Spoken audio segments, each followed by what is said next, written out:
Sometimes the most unlikely partnerships are forged in the most desperate moments. When Ruth Kelton's barn roof leaked like a broken promise and foreclosure loomed over her Nebraska ranch, a homeless cowboy named Dusty Rowan appeared at her gate with nothing but skilled hands and an empty belly. What started as a simple trade roof, repair for a hot meal, became something that would shake the very foundations of their small farming community.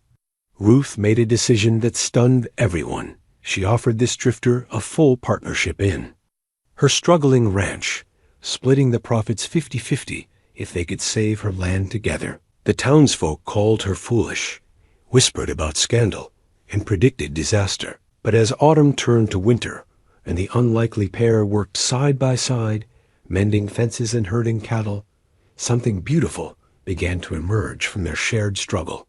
Two broken souls, both carrying the weight of loss and loneliness, discovered that sometimes salvation comes not from what we can give ourselves, but from what we're willing to share with another. What happens when a community realizes that the partnership they mocked might just be the most powerful force for change they've ever witnessed? Before we jump back in, tell us where you're tuning in from. And if this story touches you, make sure you're subscribed, because tomorrow I've saved something extra special for you. The morning sun cast long shadows across the Nebraska sand hills, painting the prairie grass in shades of gold and amber that reminded Ruth Kelton of better times. She stood on the weathered wooden ladder, her calloused hands gripping a bundle of cedar shingles that felt heavier than they should have.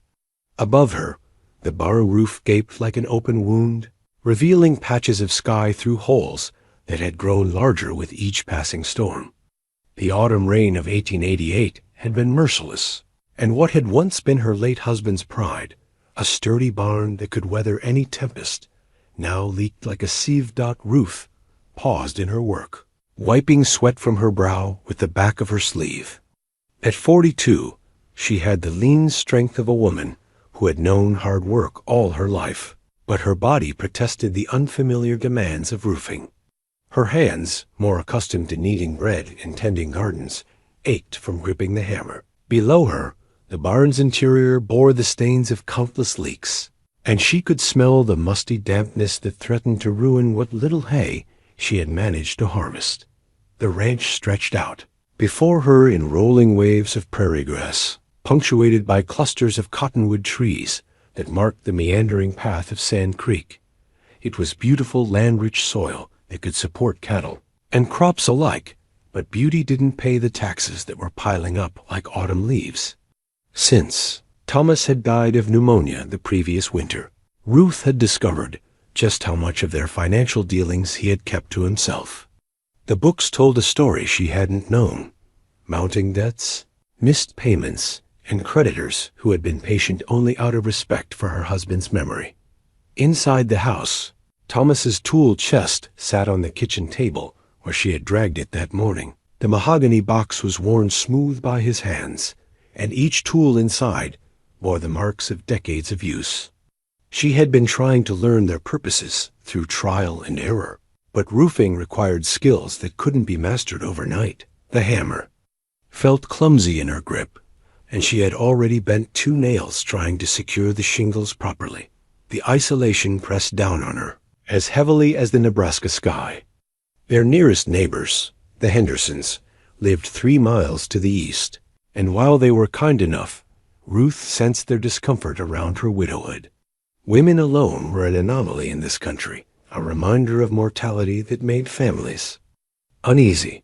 The weekly trips to town for supplies had become exercises in enduring pitying looks and whispered conversations that stopped when she entered the general store. It was while she struggled with a particularly stubborn shingle that she first spotted the figure on the horizon. A lone rider approached along the wagon track that connected her ranch to the main road, moving with the unhurried pace of someone who had nowhere urgent to be. As the figure drew closer, Ruth could make out the details. A man astride a tired-looking sorrel horse, his hat pulled low against the morning sun. He rode with the easy grace of someone born to the saddle, but there was something in his posture that spoke of weariness deeper than simple fatigue. Jack, Dusty Rowan had been riding these Nebraska trails for the better part of 3 years, drifting from ranch to ranch, taking work where he could find it and moving on when the seasons changed or the welcome wore thin. At 38, he carried himself with the quiet dignity of a man who had learned to live with less than most and make peace with solitude. His clothes were worn but clean, patched in places but mended with care. The bedroll tied behind his saddle contained everything he owned: a spare shirt, a worn copy of Shakespeare's sonnets, and a small leather pouch holding the last $5 to his name. The horse beneath him, a mare named Ginger, had been his companion for 2 years. She was past her prime but reliable, with intelligent eyes and a gentle disposition that matched her rider's temperament. Dusty had won her in a poker game in Cheyenne, though he suspected the previous owner had been more interested in finding her a good home than in keeping his losing hand out as he approached the ranch. Dusty's experienced eye took in the details that told the story of the place. The house was well maintained, with a coat of white paint that was only beginning to fade and a wraparound porch that spoke of better times. The vegetable garden beside it showed signs of careful tending, with neat rows of late-season vegetables protected by chicken wire. But the barn was another story entirely. Even from a distance, he could see the woman on the ladder struggling with the roof, and the way she favored her left arm suggested she had been at the work for some time. The corrals were empty, except for a single milk cow and a pair of draft horses that looked well-fed but underworked. A few chickens scratched in the dirt near the barn, and a dog, an old blue heeler with graying muzzle, rose from the porch shade to watch his approach with mild interest but no alarm. It was the picture of a small operation run by someone who cared but lacked the manpower to keep everything in proper order. Dusty had seen enough struggling homesteads to recognize the signs. The woman on the ladder was likely a widow. Her black dress, though practical for work, still bore the marks of mourning. The way she held herself, with determined dignity despite obvious exhaustion, reminded him of his own mother, who had tried to keep their small Tennessee farm running after his father's death 30 years ago. He reined in Ginger at a respectful distance and touched the brim of his hat. "Morning, ma'am," he called up to her, his voice carrying the soft drawl of his southern upbringing. "Looks like you could use a hand with that roof." Ruth startled at the sound, nearly dropping her hammer. She had been so focused on her work that she hadn't heard his approach. Looking down at him, she saw a man with weathered features and kind eyes, his dark hair showing threads of silver at the temples. There was something about his posture respectful, but not servile, confident, but not presumptuous. It set her at ease, despite her natural wariness of strangers. "I'm managing well enough," she replied, though her aching muscles argued otherwise. Her voice carried the slight German accent of her childhood, softened by decades in America, but still detectable in moments of stress. Dusty nodded, recognizing the pride that made accepting help difficult. He had felt it himself many times.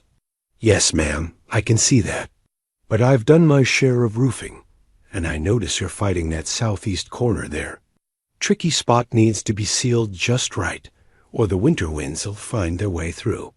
Despite herself, Ruth was intrigued. The corner he mentioned was indeed giving her trouble, and she had been wondering if she was approaching it correctly. "And what would you know about it?" she asked, not unkindly. "Worked construction in Kansas City for a spell before I took to ranching," Dusty replied. "Roofed everything from barns to churches. That corner there needs a different approach, overlapping the shingles contrary to what seems natural, on account of how the wind hits it." Ruth studied his face, looking for signs of the smooth talk that often preceded requests for money or trouble. But his expression was earnest, and his hands, she had learned to read men's hands since Thomas died, were the hands of someone who knew honest work. Calloused but clean, with scars that spoke of tools and rope rather than fights and vice. "What would you want in return?" she asked directly. In her experience, help always came with a price. Dusty glanced toward the house, where the smell of baking bread drifted from the kitchen window. His stomach, which had known only hardtack and creek water for the past 2 days, responded with an audible growl. He had the grace to look embarrassed. "Well, ma'am, I was wondering if you might spare a meal for a man who's been too long between kitchens. Nothing fancy, just something hot and filling. In exchange, I'll have that roof tight, enough to shed water like a duck's back, and you'll have it done before sundown." Ruth considered the offer. She had been working on the roof for 3 days, with little progress, and her body protested each morning when she climbed the ladder. The sensible part of her mind, the part that had learned caution in the months since Thomas's death, warned against trusting a stranger. But there was something about this soft-spoken drifter that reminded her of the good men she had known, her father, her husband, the neighbors who had helped raise barn walls and shared harvest. "Meals in better times. You'll work for just a meal?" she asked, still skeptical. "Ma'am, I've learned that a home-cooked meal shared with good company is worth more than most folks realize. I don't ask for charity, but I'm not too proud to work for something I need." The honesty in his voice decided her. "All right, Mr. Rowan." "Ma'am, Jack Rowan, though most folks call me Dusty." "Mr. Rowan, I'm Ruth Kelton. If you can truly fix this roof, I'll be grateful for the help." Dusty dismounted and began unloading his saddlebags. From them, he produced a well-maintained set of carpenter's tools: hammer, nails, measuring square, and a small saw that gleamed despite its obvious age. Ruth watched as he studied the roof with the eye of an expert, pointing out problem areas and explaining his approach in terms she could understand. As the morning progressed, Ruth found herself watching Dusty work with growing admiration. His movements were economical and sure, wasting no motion or materials.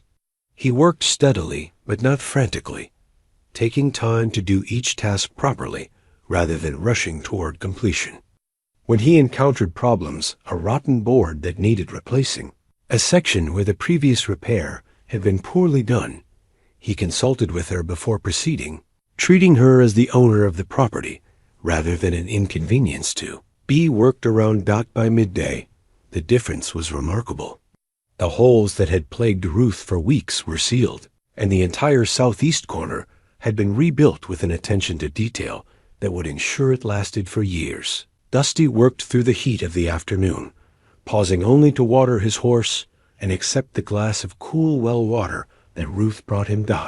As the sun began its descent toward the western horizon, painting the prairie in shades of gold and crimson, Dusty climbed down from the roof and surveyed his work with quiet satisfaction. The barn now stood whole and weathertight, its new shingles blending seamlessly with the old. "That should keep the rain out through the worst of winter," he said, wiping his hands on a rag. "You've got good bones in this barn built to last." By someone who knew his craft. Ruth looked up at the completed roof, scarcely believing the transformation. "My husband built it," she said softly. "He always said it would outlast us both." There was a moment of comfortable silence as they both contemplated the structure that represented so much more than shelter. Then Ruth stirred herself back to the present. "I believe I owe you a meal, Mr. Rowan. If you'd like to wash up at the pump, I'll have supper ready shortly." As Dusty led his horse to the water trough and began the ritual of evening care, Ruth hurried to the kitchen to prepare. The meal she had promised. The bread she had baked that morning was still warm, and she had a pot of beef stew that had been simmering since dawn. It was more food than she usually prepared for herself, but something about the day, the accomplishment of the completed roof, the pleasure of useful company, made her want to set a proper table. She found herself humming as she worked, a habit she had lost in the months since Thomas's death. The kitchen felt more alive with the knowledge that someone would soon share her table, that her cooking would nourish more than just her own lonely existence. The evening meal passed in comfortable conversation, with Dusty proving to be a thoughtful dinner companion who asked genuine questions about the ranch and listened carefully to Ruth's answers. When she served him the stew, she found herself ladling out a larger portion than she had intended, moved by the hollow look in his cheeks and the way he savored each bite as if it were a feast. They spoke of practical things, the land, the weather, the challenges of working a ranch alone, but beneath the surface conversation, Ruth sensed a deeper understanding passing between them. As darkness settled over the prairie, Dusty prepared to take his leave. He gathered his tools with the same methodical care he had shown in using them, wrapping each one carefully before placing it in his saddlebags. Ruth watched from the porch, oddly reluctant to see him go. The evening had reminded her of how much she missed adult conversation, the simple pleasure of sharing her thoughts with someone who listened without judgment. "Thank you for the meal, Mrs. Kelton," Dusty said, settling his hat on his head. "It was the finest I've had in a considerable time." "Thank you for the roof," Ruth replied. "I don't know how I would have managed it alone." Dusty mounted Ginger and touched his hat brim in farewell. "You would have found a way. That's clear enough to anyone with eyes to see." He paused, as if considering whether to say more, then simply nodded. "Good evening, ma'am." Ruth watched until his silhouette disappeared into the darkness, then went inside to clean the dishes and bank the fire. For the first time in months, she felt a sense of accomplishment that had nothing to do with mere survival. The roof was fixed, the barn was secure, and she had managed to provide proper hospitality to a stranger in need.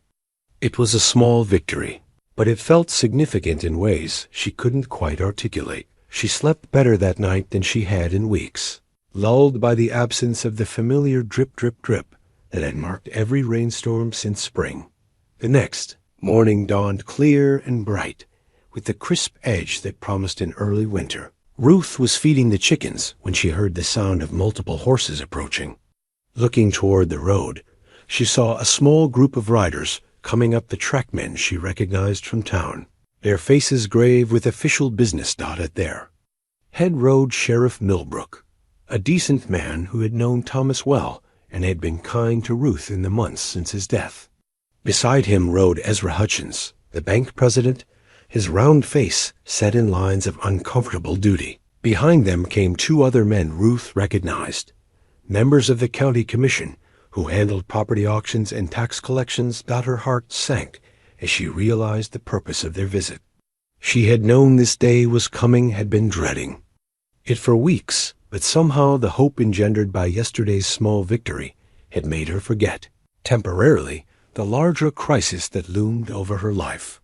"Morning, Ruth," Sheriff Millbrook said, dismounting with obvious reluctance. He held a folded paper in his hands, and his eyes couldn't quite meet hers. "I'm afraid this is official business." "I know what it is, Harold," Ruth said quietly. She had prepared herself for this moment, but the reality of it still hit her like a physical blow. "You don't need to make it harder than it has to be." Hutchins cleared his throat and pulled out a larger document. "Mrs. Kelton, I'm afraid the bank has no choice but to proceed with foreclosure proceedings. The taxes on this property are 14 months in arrears, and the mortgage payments," he trailed off, his discomfort obvious. "How long do I have?" Ruth asked, surprised by the steadiness of her own voice. "The auction is set for tomorrow morning," Sheriff Millbrook said. "I'm sorry, Ruth. We tried to give you as much time as possible, hoping you might find a way to catch up the payments, but the county commissioners are under pressure from the state. They can't wait any longer." Ruth nodded, accepting the foreclosure. Notice with hands that remained steady despite the trembling in her chest. The paper felt heavier than it should have, weighted with the destruction of everything she and Thomas had built together. Tomorrow morning, strangers would bid on her life, reducing 30 years of marriage and partnership to dollars and cents. "Will there be many at the auction?"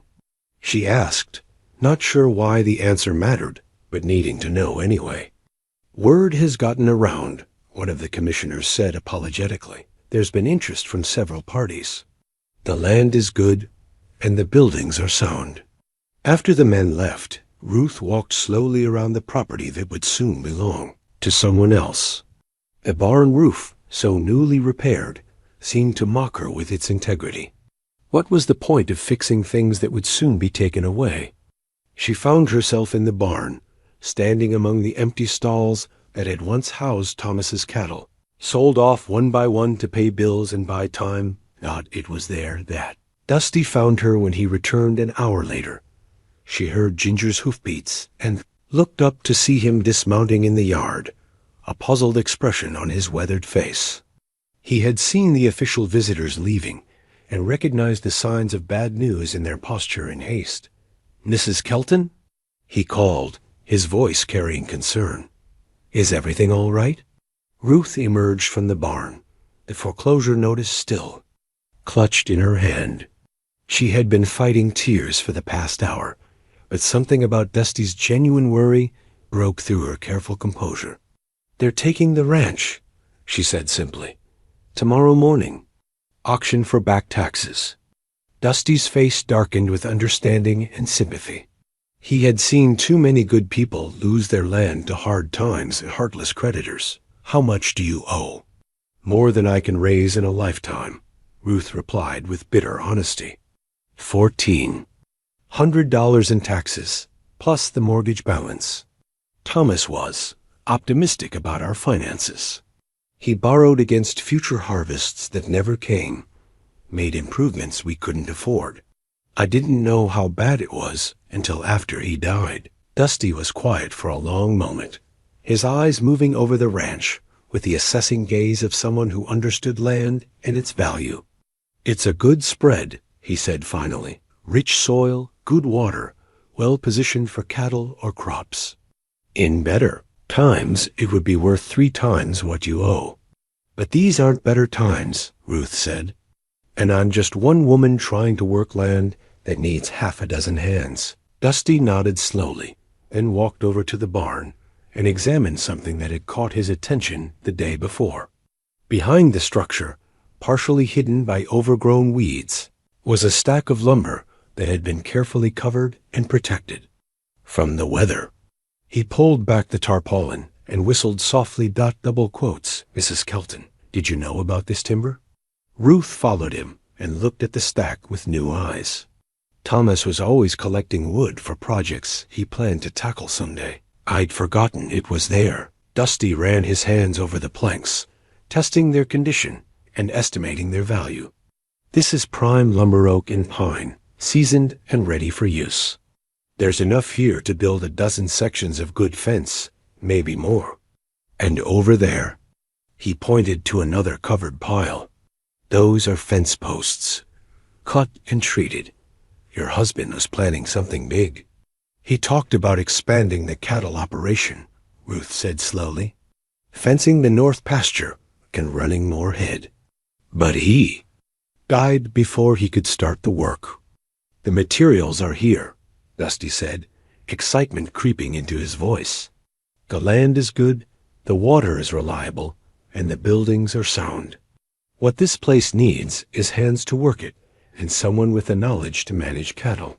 Ruth looked at him with growing understanding.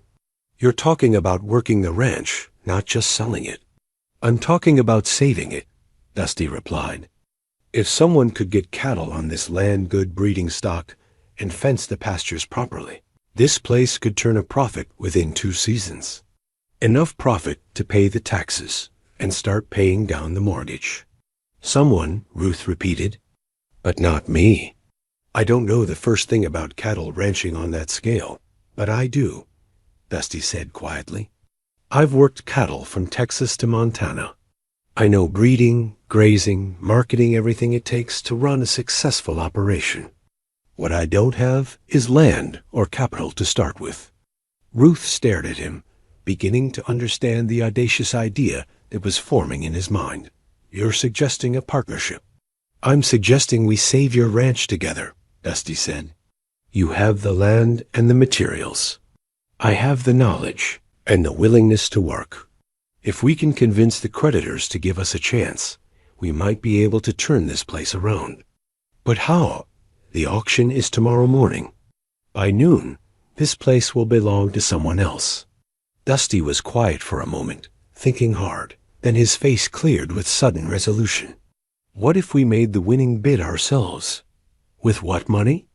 With a partnership agreement that shows the creditors they'll get paid, Dusty said. If I sign on as your foreman and partner with a stake in the profits, that changes everything. It shows them this isn't just a desperate woman trying to hold on to a failing farm. It's a business venture with real potential. Ruth felt a flutter of hope mixed with terror. The idea was audacious, almost unthinkable by the standards of her community. Unmarried men and women didn't enter into business partnerships, especially not with strangers. A scandal alone would be enormous. People would talk, she said. People always talk, Dusty replied. The question is whether you care more about what they say or about keeping your home. Ruth looked around the ranch that represented everything she and Thomas had built together. The house where they had been happy, the barn where they had worked. Side by side, the land that had sustained them through good years and bad.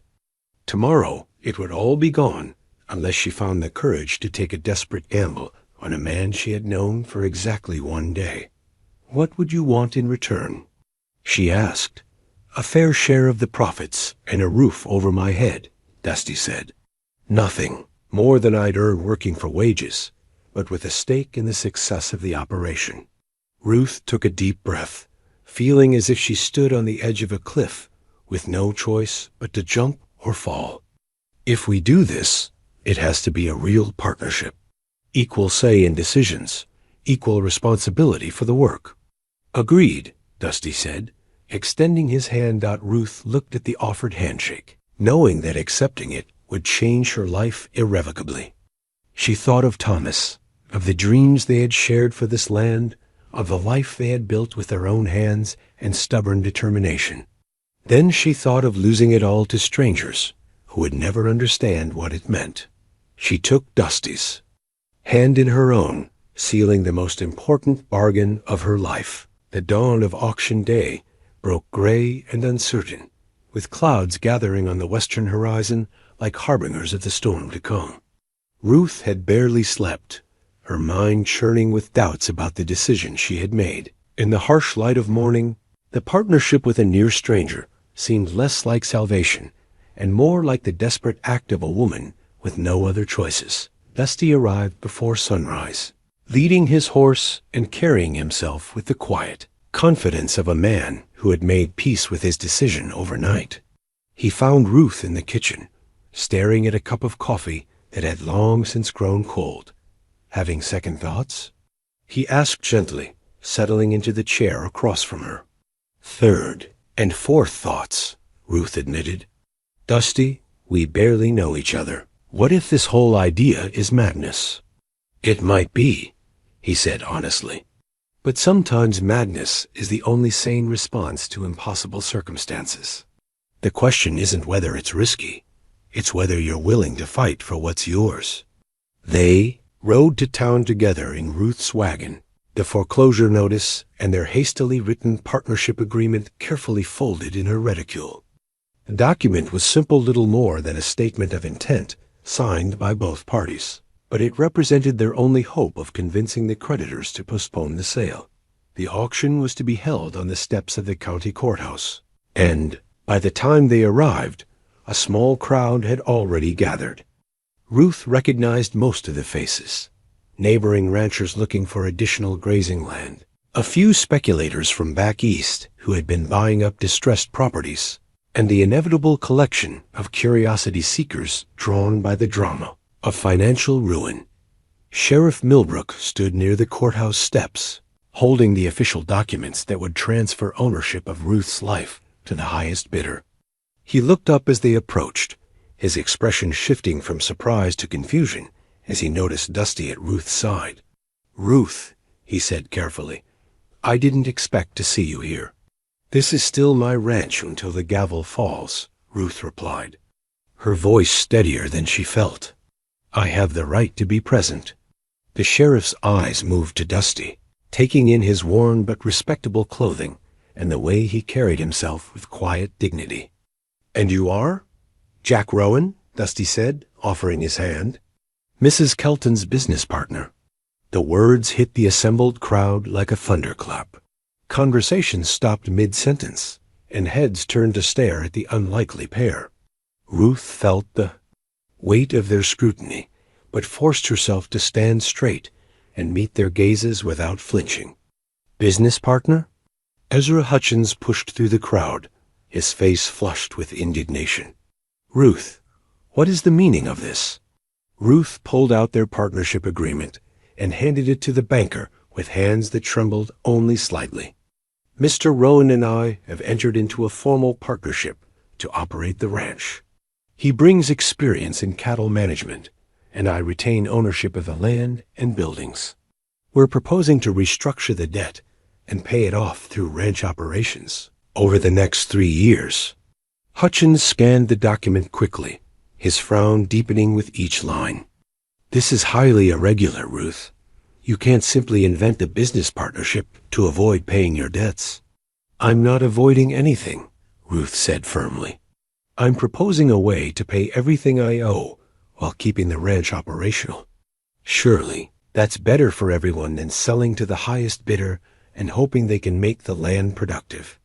A murmur ran through the crowd as people processed this unexpected development. Ruth could hear whispered conversations. Partnership with a stranger. Scandalous behavior. What would Thomas think? But not all the voices were disapproving.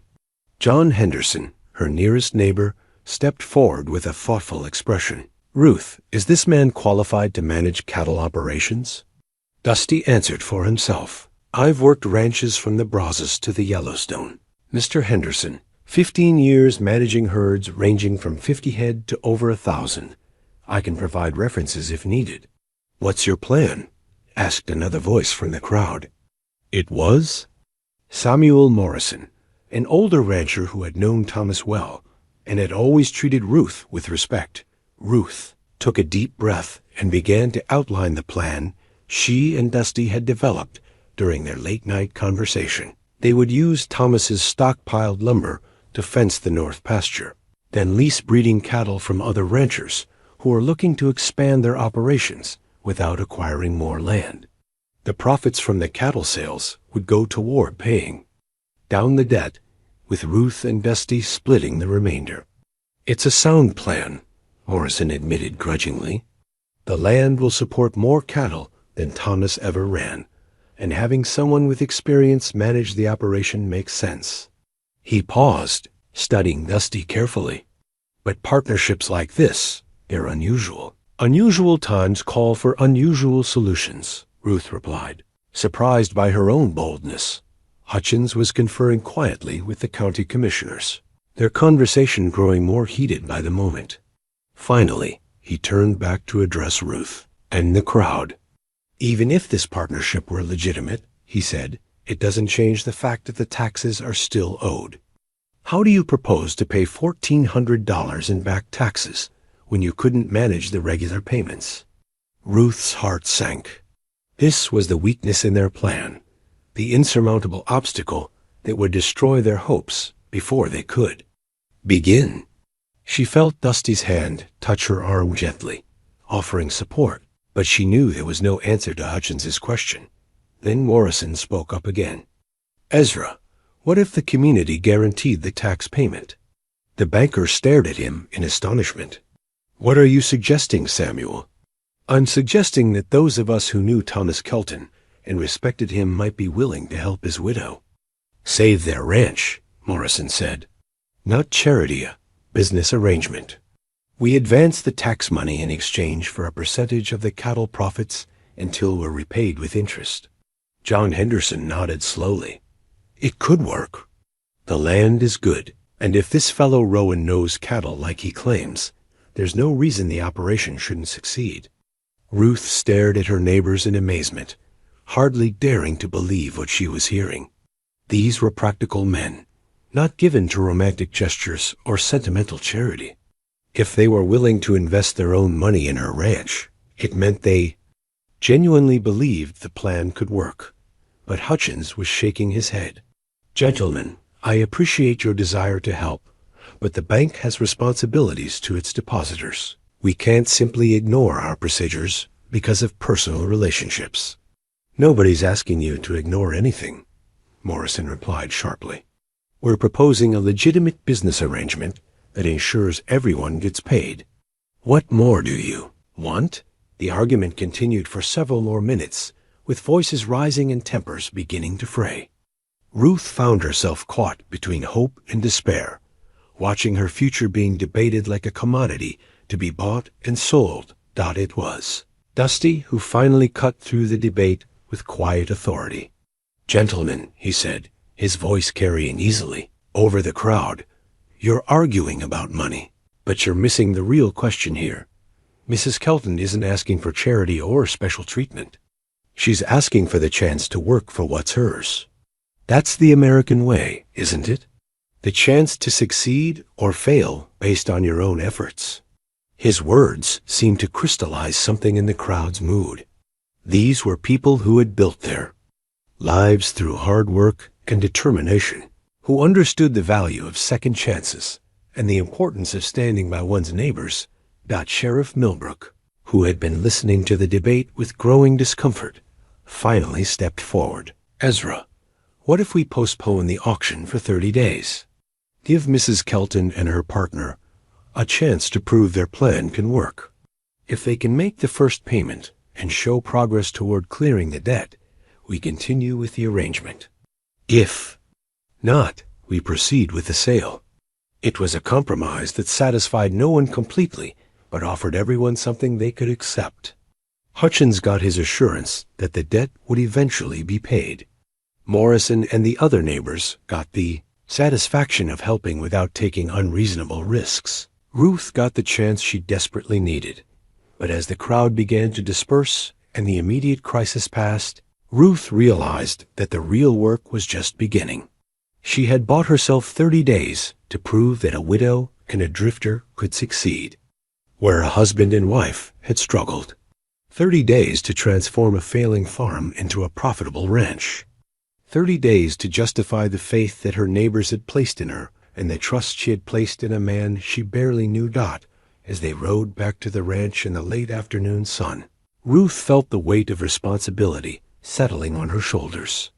Like a heavy yoke, a partnership that had seemed like salvation now felt like the beginning of the hardest work of her life. The first week of their partnership tested both Ruth and Dusty in ways neither had anticipated.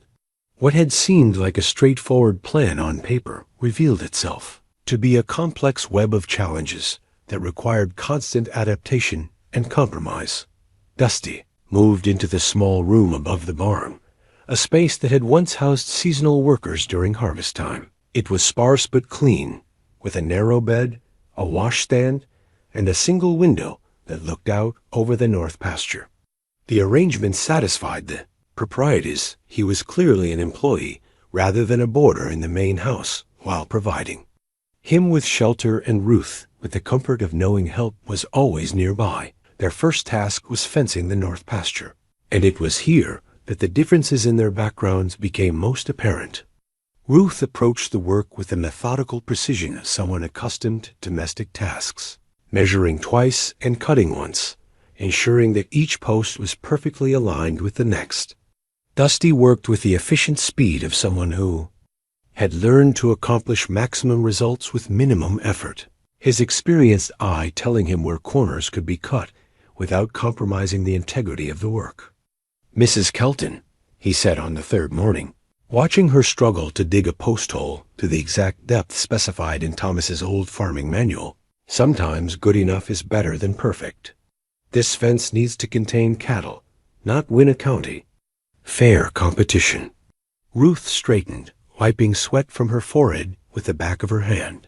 Thomas always said that anything worth doing was worth doing right. "And he was correct," Dusty replied gently. "But right doesn't always mean perfect." bright means appropriate to the purpose.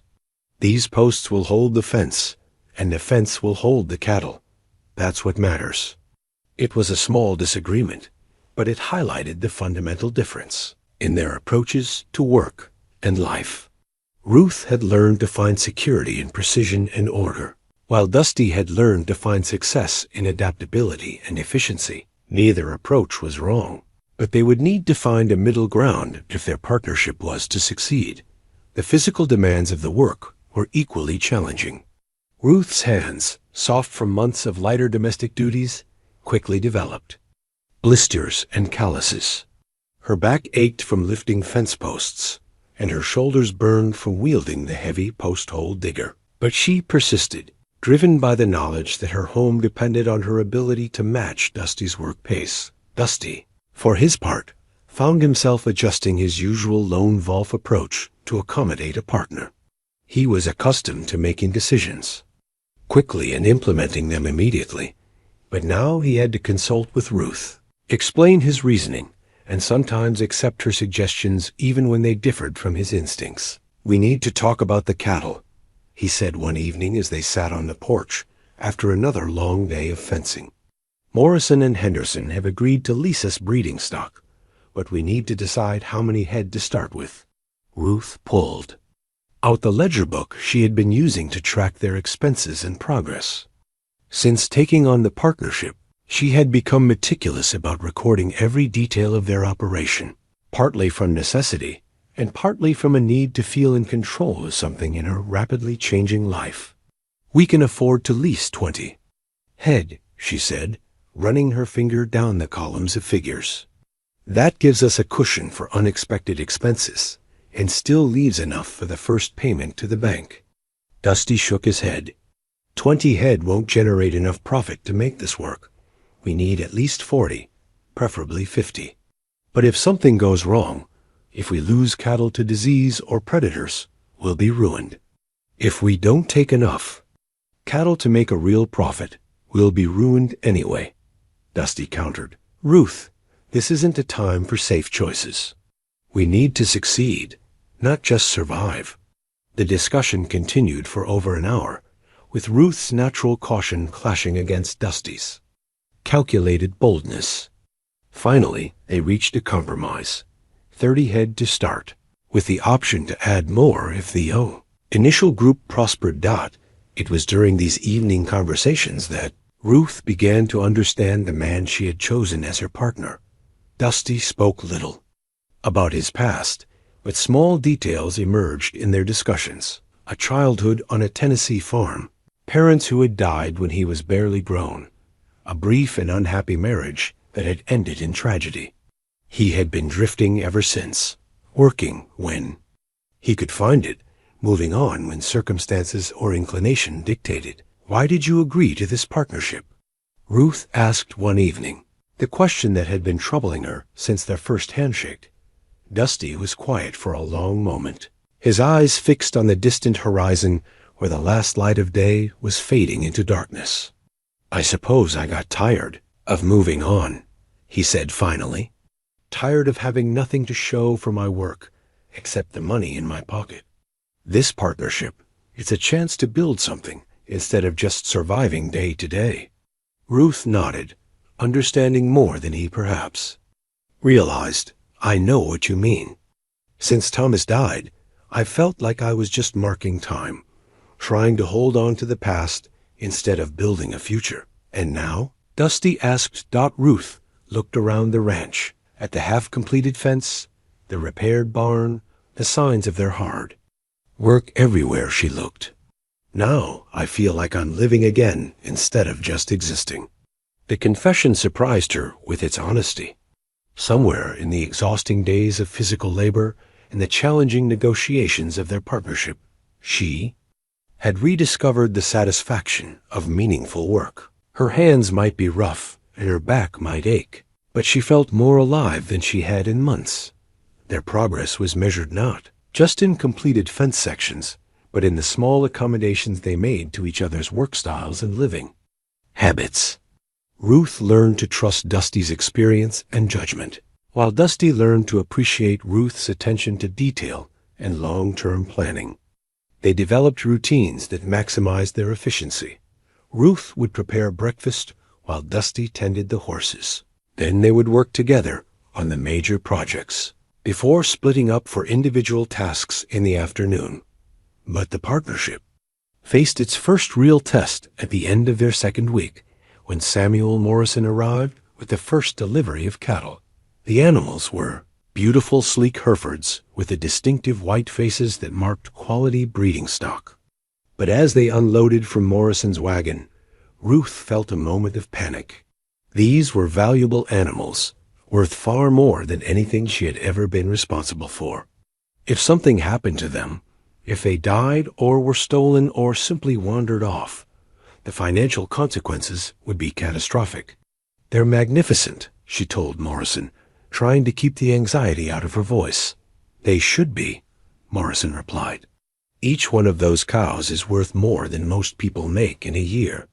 But they're also proven mothers, and if you take care of them properly, they'll more than pay for themselves." Dusty had been examining the cattle with the expert eye of someone who had evaluated thousands of animals over the years. Now he approached Morrison with a slight frown. "That red cow there, she's favoring her left front leg." Morrison looked where Dusty was pointing and nodded. "Picked up a stone bruise about a week ago. It's healing fine, but she need to be watched for a few more days." "What does that mean for breeding?" Ruth asked, her anxiety increasing. "Nothing serious," Dusty assured her. "A few days of light pasture, maybe some bran mash to keep her comfortable. She be fine." But as Morrison's wagon disappeared down the track, Ruth found herself staring at the cattle with growing trepidation. They represented everything she had bet on this partnership: her home, her future, her ability to honor the debts that Thomas had left behind. The weight of responsibility felt heavier than all the fence posts she had carried. "Having second thoughts?" Dusty asked, echoing his question from the morning of the auction. "Third and fourth thoughts," Ruth replied, using the same words she had used then. But this time she straightened her shoulders and walked toward the barn. "But I suppose it's too late for second thoughts now." As they settled the cattle into their new pasture, Ruth realized that she had crossed another threshold in her partnership with Dusty. The man who had been a stranger 2 weeks ago was now someone she trusted with her livelihood, someone whose judgment she relied on more than her own when it came to the complexities of ranch management.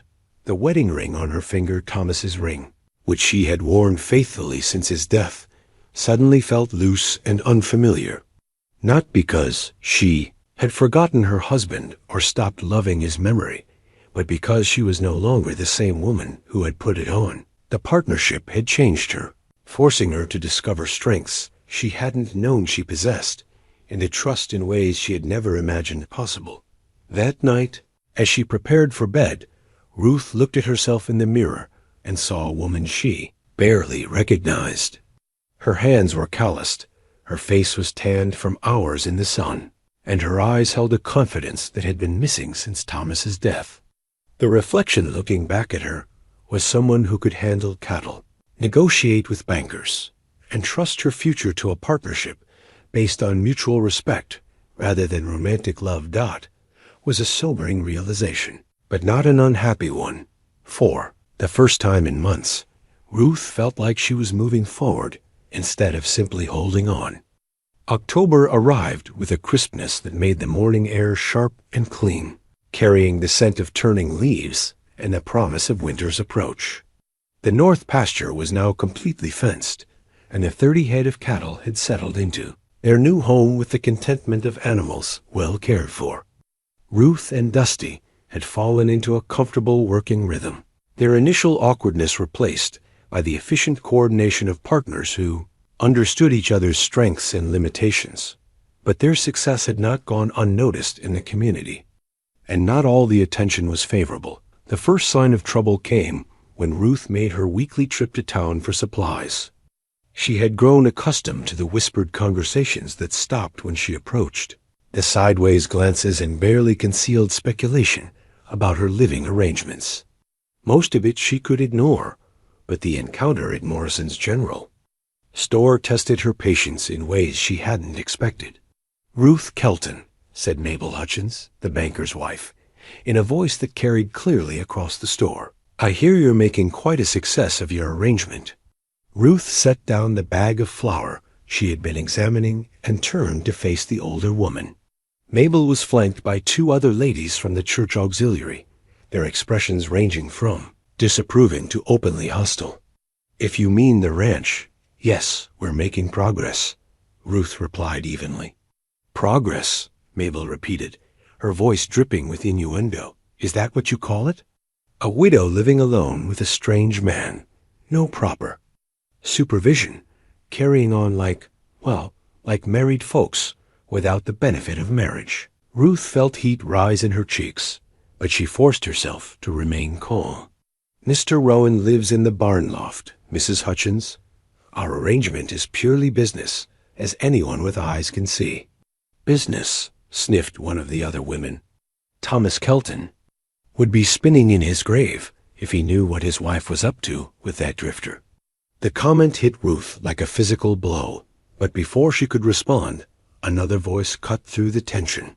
"Ladies," said Dr. Elizabeth Fairchild, the town's physician and one of the few unmarried professional women in the county, "I believe you're confusing speculation with fact. Mrs. Kelton's business arrangements are her own concern, and frankly, I find her resourcefulness admirable." Dr. Fairchild was a formidable woman in her 50s who had earned the grudging respect of the community through her medical skills and her complete indifference to social conventions. Her support was valuable, but it also aligned Ruth with the town's other unconventional woman, which might do more harm than good, Dr. Fairchild. Mabel said stiffly, "Surely you can see the impropriety of the situation." "I can see a woman who found herself in desperate circumstances and had the courage to find an unconventional solution," Dr. Fairchild replied. "I can also see that her cattle are thriving, her fences are in good repair, and she's meeting her financial obligations. What more could anyone ask?" The exchange continued for several more uncomfortable minutes before Ruth excused herself and completed her shopping. But the incident left her shaken in ways she hadn't expected. She had known there would be gossip, but she hadn't fully considered how the community's disapproval might affect her business relationships, or her standing in the social structures that govern small-town life. When she returned to the ranch, she found Dusty examining his worn saddle with the careful attention of someone assessing a valued possession. The leather was cracked in places, and the stirrups showed signs of hard use, but it was clearly a quality piece that had been well maintained over the years. "Thinking of replacing it?" Ruth asked, grateful for the distraction from her troubled thoughts. "Just checking the rigging," Dusty replied, running his hands over the saddle's frame. "This old friend has carried me through a lot of country, but nothing lasts forever." Ruth found herself studying the saddle with new interest. It was the most personal possession Dusty owned, bearing the wear patterns of countless miles and the small modifications that marked it as uniquely his. A coiled rope hung from the horn, and the saddlebags showed the careful repairs of someone who understood the value of good equipment. "How long have you had it?" she asked. "About 15 years, Dusty said, his voice taking on the reflective tone he used when discussing his past. "Bought it in San Antonio from a saddler who took pride in his craft. Cost me 3 months' wages, but it was worth every penny."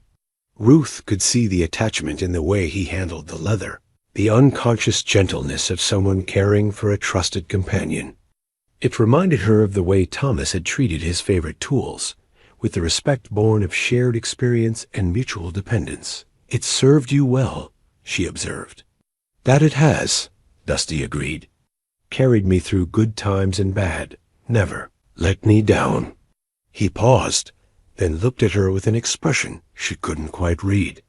"Funny thing about being a drifter, you learn to value the things that stay with you."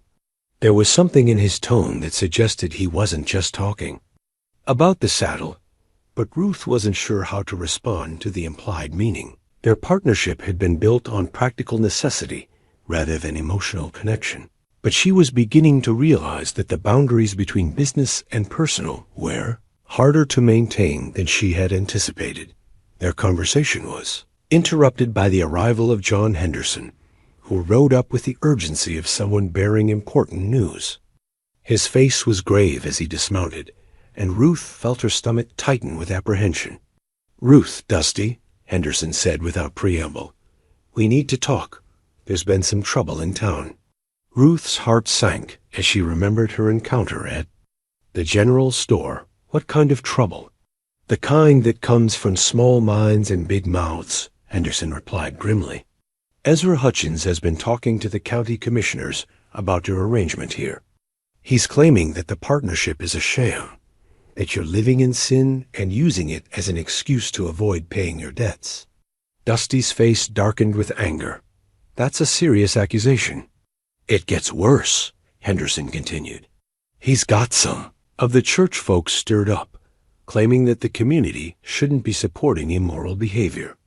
There's talk of calling in the loan immediately, demanding full payment of the back taxes." Ruth felt the world tilt beneath her feet. Just when she had begun to believe that their plan might actually work, the prejudices and small-mindedness of her community threatened to destroy everything they had built. "What can we do?" she asked, surprised by how steady her voice sounded, despite the turmoil in her chest. "Fight back," Henderson said firmly. "Morrison and I have been talking to the other ranchers, the ones who supported you at the auction. Most of them think Hutchins is out of line, but they're worried about getting caught up in a scandal themselves." Dusty had been listening with the careful attention of someone who had faced hostile communities before. "What's Hutchins's real motivation?"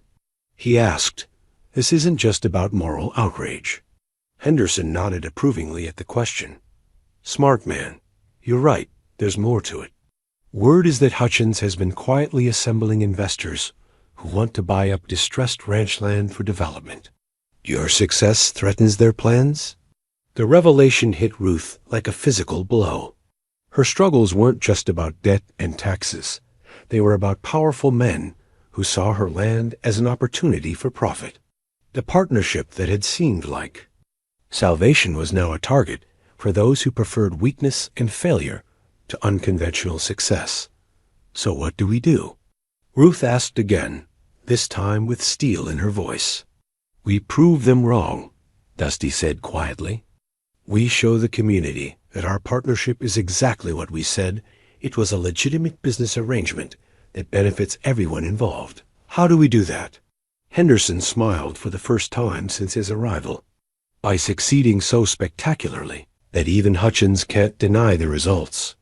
Your cattle are thriving, your ranch is profitable, and you're meeting your obligations. The best response to gossip is success." But Ruth knew it wouldn't be that simple. Success in business was one thing. Overcoming social prejudice was another entirely. She had underestimated the power of community disapproval and the lengths to which threatened interests would go to protect themselves. That evening, as she and Dusty discussed their options over a simple supper, Ruth found herself confronting the reality of what their partnership had cost her. She had gained a working ranch and a chance at financial security, but she had lost the comfortable certainty of her place in the community. "Are you having regrets?" Dusty asked, echoing his familiar question, but with a deeper concern than before. Ruth considered the question seriously, weighing the gains against the losses. The ranch was thriving, the cattle were healthy, and for the first time since Thomas's death, she felt like she was building a future rather than just surviving. But the social isolation was harder to bear than she had expected, and the constant scrutiny of her personal life was wearing on her spirit. "No," she said finally. "Not regrets, but I'm beginning to understand the real price of unconventional choices." Dusty nodded, his expression thoughtful. "I've been thinking about that too. Maybe it's time we considered making our arrangement more conventional." Ruth looked at him sharply, unsure of his meaning. "What are you suggesting?" "I'm suggesting that if the community is determined to see scandal where none exists, Perhaps we should give them something else to talk about. Dusty's voice was careful, measured. A proper marriage would silence the gossips and strengthen our legal position. The proposal hung in the air between them like a challenge. Ruth felt her pulse quicken, not with romantic excitement, but with the complex emotions of someone being offered a solution that solved practical problems while creating entirely new ones. Marriage, she repeated, testing the word. A business marriage, Dusty clarified. Nothing more than legal recognition of the partnership we already have. It would protect both of us and secure the ranch's future. Ruth stared at him across the table, seeing not the romantic hero of a novel, but a practical man offering a practical solution to an increasingly complex problem. It was an offer that made perfect sense from a business perspective, and no sense at all from the perspective of her heart, which was still learning to function without Thomas's presence. "I need time to think," she said. "Of course," Dusty replied. "It's not a decision to be made lightly." But as Ruth lay in bed that night, staring at the ceiling and listening to the wind rattle the windows, she realized that time was one luxury she might not have. The forces arrayed against their partnership were growing stronger, and conventional solutions might be the only way to preserve the unconventional success they had built together. November brought the first hard frost, and with it the urgent need to prepare for winter.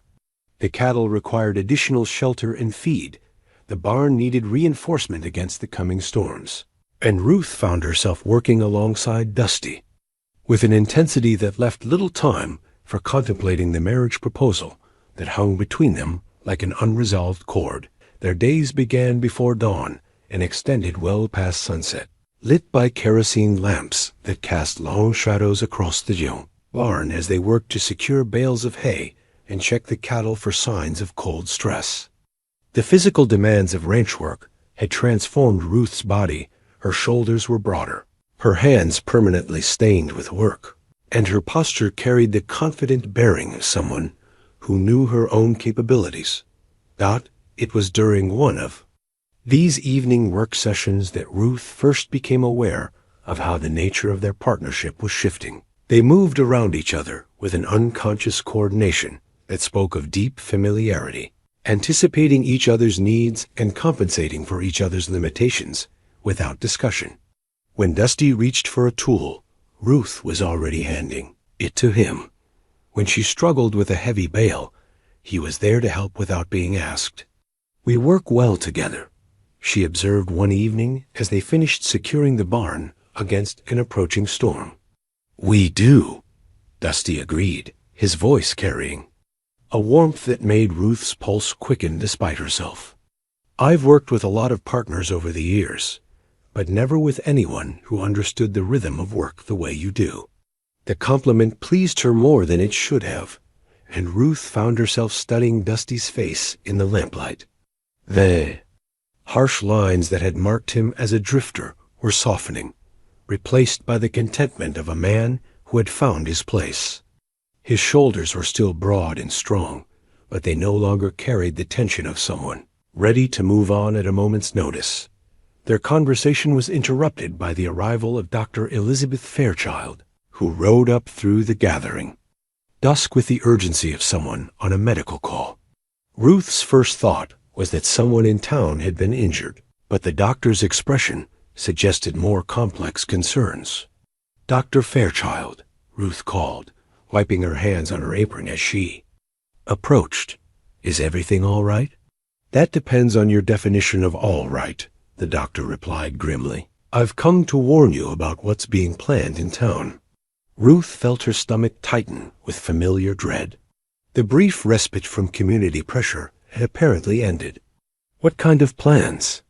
Dusty asked, joining them with the wariness of someone who had learned to expect trouble. Dr. Fairchild dismounted and accepted Ruth's invitation to come inside for coffee. As they settled around the kitchen table, she laid out the situation with the directness that characterized all her dealings. "Ezra Hutchins has convinced the church board to bring formal charges of moral turpitude against you, Ruth, They're claiming that your living arrangement with Mr. Rowan violates community standards and that your membership in the church should be revoked. Ruth felt the blood drain from her face. Church membership wasn't just a spiritual matter. It was the foundation of social acceptance in their community. Without it, she would be effectively ostracized, making it impossible to conduct business or maintain relationships with her neighbors. On what grounds? She asked, though she already knew the answer.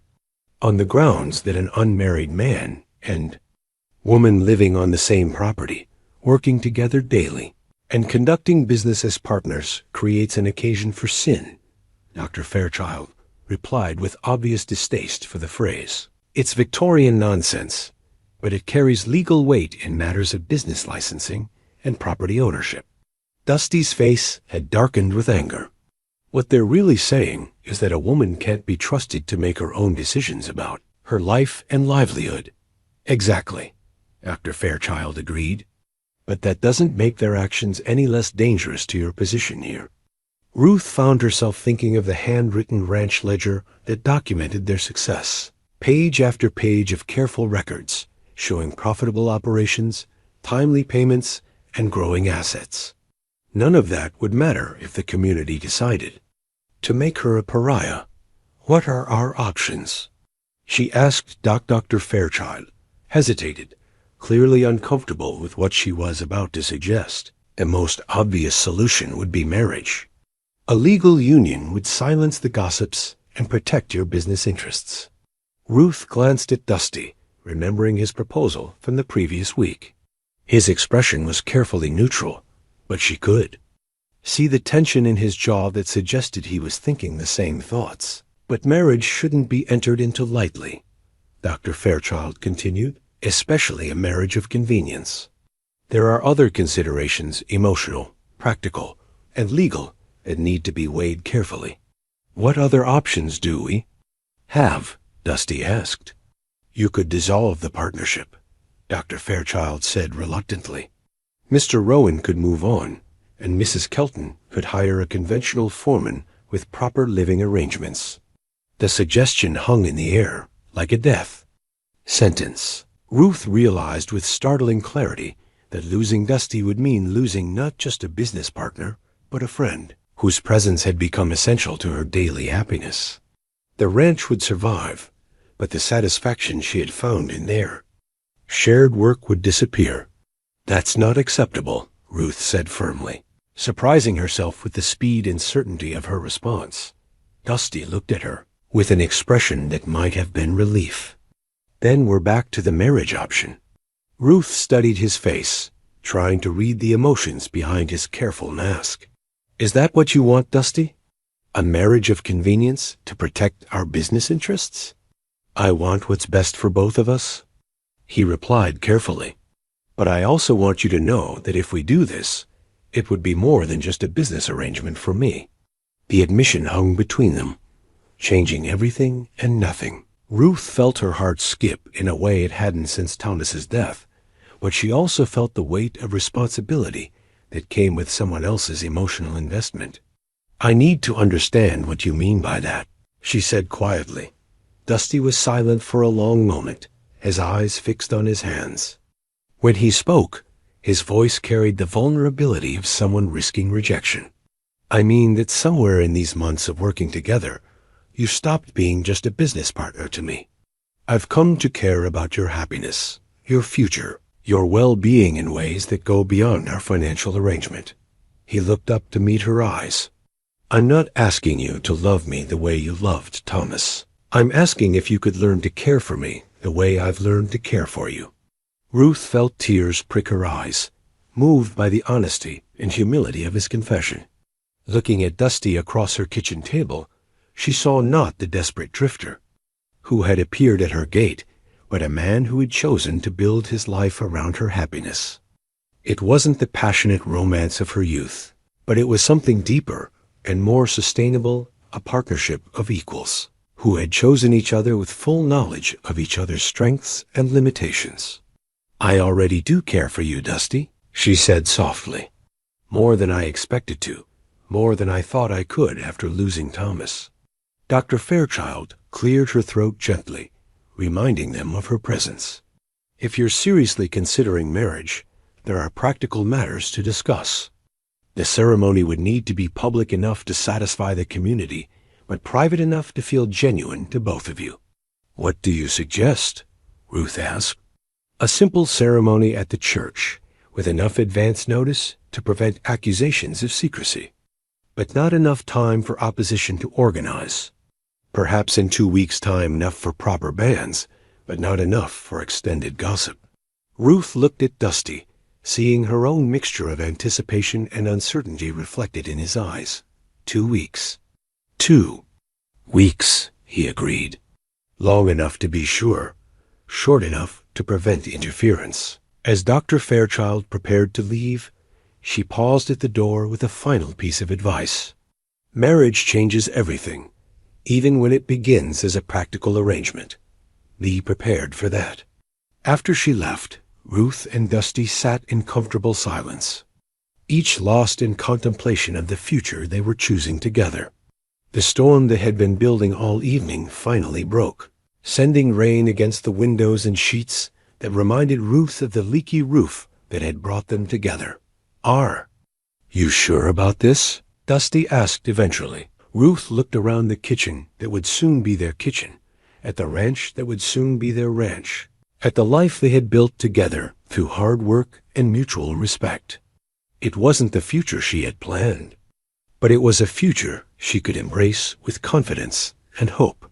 I'm sure, she said, and meant it. The wedding was planned for the following Sunday, and Ruth spent the week in a whirlwind of practical preparations that left little time for emotional introspection. There were legal documents to prepare, arrangements to make with the minister, and the delicate task of informing their supporters in the community, while avoiding those who might try to interfere.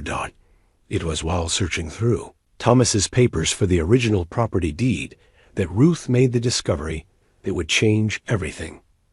She had been looking for the documents in Thomas's old desk, a massive oak piece that had belonged to his father, when she found a hidden compartment behind one of the drawers. Inside were papers she had never seen before, correspondence with railroad surveyors, maps showing proposed routes, and most shocking of all, a formal option agreement giving the Nebraska Central Railroad the right to purchase a corridor through their property. Ruth stared at the papers with growing amazement and confusion.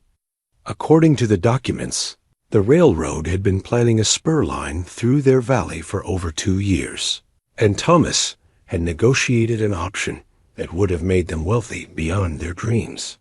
The payment for the land corridor alone would have been enough to pay off all their debts and leave them with a substantial fortune. But the option had expired 6 months after Thomas's death, and Ruth had never known of its existence. Dusty, she called, her voice shaking with excitement and bewilderment. You need to see this. He came in from the barn, took one look at her face, and sat down without being asked.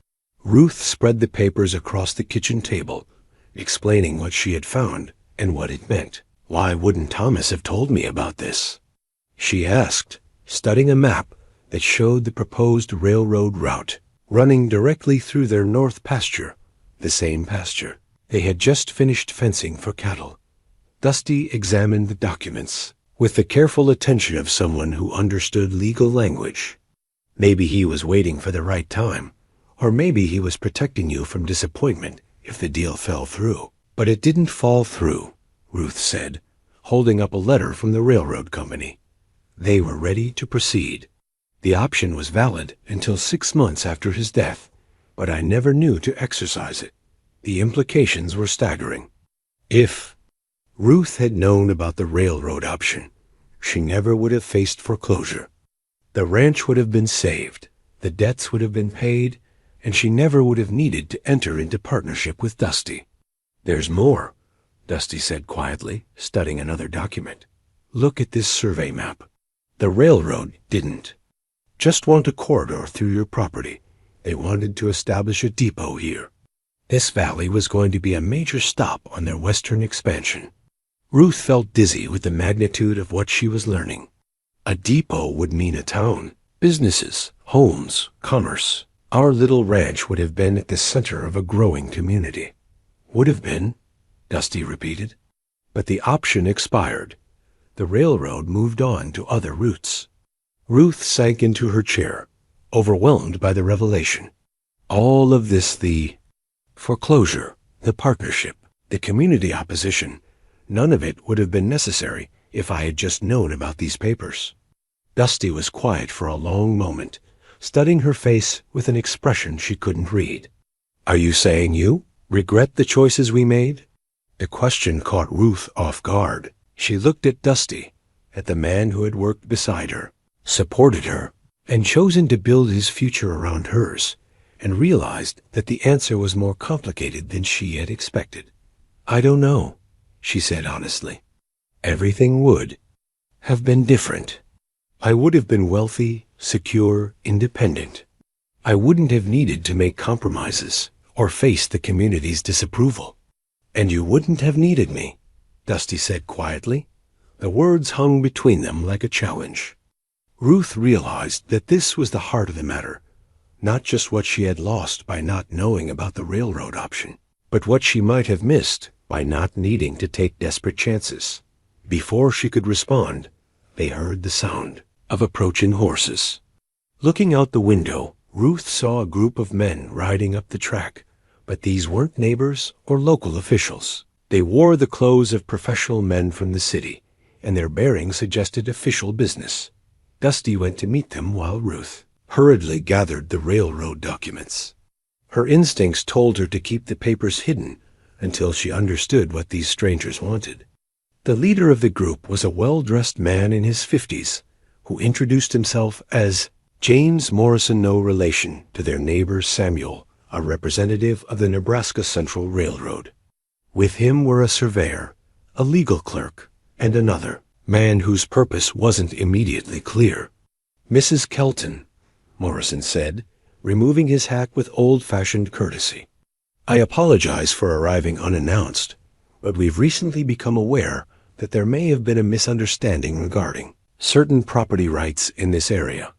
Ruth felt her pulse quicken. What kind of misunderstanding? Morrison glanced at his companions before responding. Our records show that your late husband held an option agreement for railroad access through this property. We assumed the option had been declined when we didn't hear from you after his death, but recent review of our files suggests there may have been communication issues. Ruth's mind raced. These men didn't know that she had just discovered the papers. They were here because something had prompted them to revisit the abandoned option. Communication issues? She asked carefully. It appears that notices regarding the option may not have reached you properly, Morrison explained. Our correspondence was addressed to your husband, and after his death, it's possible that important documents were mislaid or overlooked. Surveyor spoke up. We've been exploring alternative routes for the past year, but this valley remains our preferred choice for the western spur. The grades are ideal, and the depot location would serve the entire region effectively. Ruth felt Dusty's presence beside her, solid and reassuring, but she also felt the weight of decision pressing down on her. These men were offering her the chance to reclaim the fortune that should have been hers, but at what cost? What exactly are you proposing? She asked. Morrison smiled, clearly pleased by her interest. A renewed option agreement with improved terms that reflect the increased value of railroad access. We're prepared to offer 50% more than the original agreement, plus additional compensation for depot rights. The legal clerk opened his satchel and produced a document thick with official seals and legal language. The new offer would pay enough to make you one of the wealthiest landowners in the territory, Mrs. Kelton. More than enough to secure your future and establish yourself as a woman of independent means. Ruth stared at the contract, seeing numbers that represented security beyond anything she had ever imagined. But she also saw the end of the life she had been building with Dusty, the partnership that had given her strength, the shared work that had given her purpose, and the relationship that had taught her to trust in unexpected possibilities. I need time to consider this, she said finally. Of course, Morrison replied. But I should mention that we're working under certain time constraints. The railroad board meets next month to finalize the western expansion route. If we're going to proceed with this valley, we need a commitment within the next 2 weeks. 2 weeks, the same amount of time until her planned wedding to Dusty. After the railroad men left, Ruth and Dusty sat in the kitchen surrounded by documents that represented 2 completely different futures. The silence stretched between them, heavy with unspoken questions and uncertain possibilities. What are you thinking? Dusty asked finally. Ruth looked at him, really looked, seeing not just the man who had saved her roof and her ranch, but the person who had become essential to her daily happiness. I'm thinking that life has a strange sense of timing. It does indeed, Dusty agreed. The question is, what do you want to do about it? Ruth spread the railroad contract next to their partnership agreement, studying the stark differences between them. One offered wealth and independence. The other offered partnership and shared purpose. One represented the life she could have had. The other represented the life she had chosen. I know what the practical choice would be, she said slowly. Accept the railroad offer, become wealthy, live as an independent woman of means. But, Dusty prompted. But I'm not sure that's the life I want anymore, Ruth admitted. These past months working with you, building something together, I've discovered parts of myself I never knew existed. I'm not the same woman who would have been content with comfort and security. Dusty reached across the table and took her hand, his calloused fingers intertwining with hers. Whatever you decide, I'll support it. If you want to take the railroad money and start a new life, I'll understand. Ruth squeezed his hand, feeling the strength and steadiness that had anchored her through the most challenging months of her life. And if I choose to honor our partnership, our plans for marriage, then we'll build something even better than what either of us could have imagined alone, Dusty said without hesitation. Ruth looked around the kitchen that had become the center of their shared life, at the ranch that had tested and strengthened them both, at the future that spread before them like an uncharted territory full of possibility. The choice before her wasn't really between wealth and poverty, or even between independence and partnership. It was between the safety of the known and the adventure of the unknown, between the life she could have had and the life she was actively creating. For the first time since discovering the hidden papers, Ruth smiled. Then I guess we have a wedding to plan. The week leading up to the wedding passed in a blur of activity that left Ruth feeling both exhilarated and overwhelmed. Word of the impending ceremony had spread through the community with the speed of prairie fire, generating reactions that ranged from enthusiastic support to shocked disapproval. But underneath the social turbulence, a more complex drama was unfolding as the various forces that had shaped Ruth's crisis began to converge. The first surprise came on Tuesday morning, when Samuel Morrison arrived with news that would change everything they thought they knew about their situation. Ruth, Dusty, he said, dismounting with the urgency of someone carrying momentous information. I've just come from a meeting with the railroad representatives. Ruth felt her stomach clench. She and Dusty had decided to decline the railroad offer, but they hadn't yet informed the company of their decision. She hoped Morrison wasn't here to pressure them into reconsidering. What kind of meeting? Dusty asked, his tone carefully neutral. Morrison's face was grim. The kind where you learn that nothing is quite what it seemed. It turns out that James Morrison, the railroad man, isn't just any representative. He's Ezra Hutchins's brother-in-law, and this whole railroad option business is more complicated than anyone realized. Ruth felt the blood drain from her face. What do you mean? I mean that Hutchins has been working with the railroad from the beginning, trying to assemble a package of properties for their western expansion. Your ranch was always the key piece.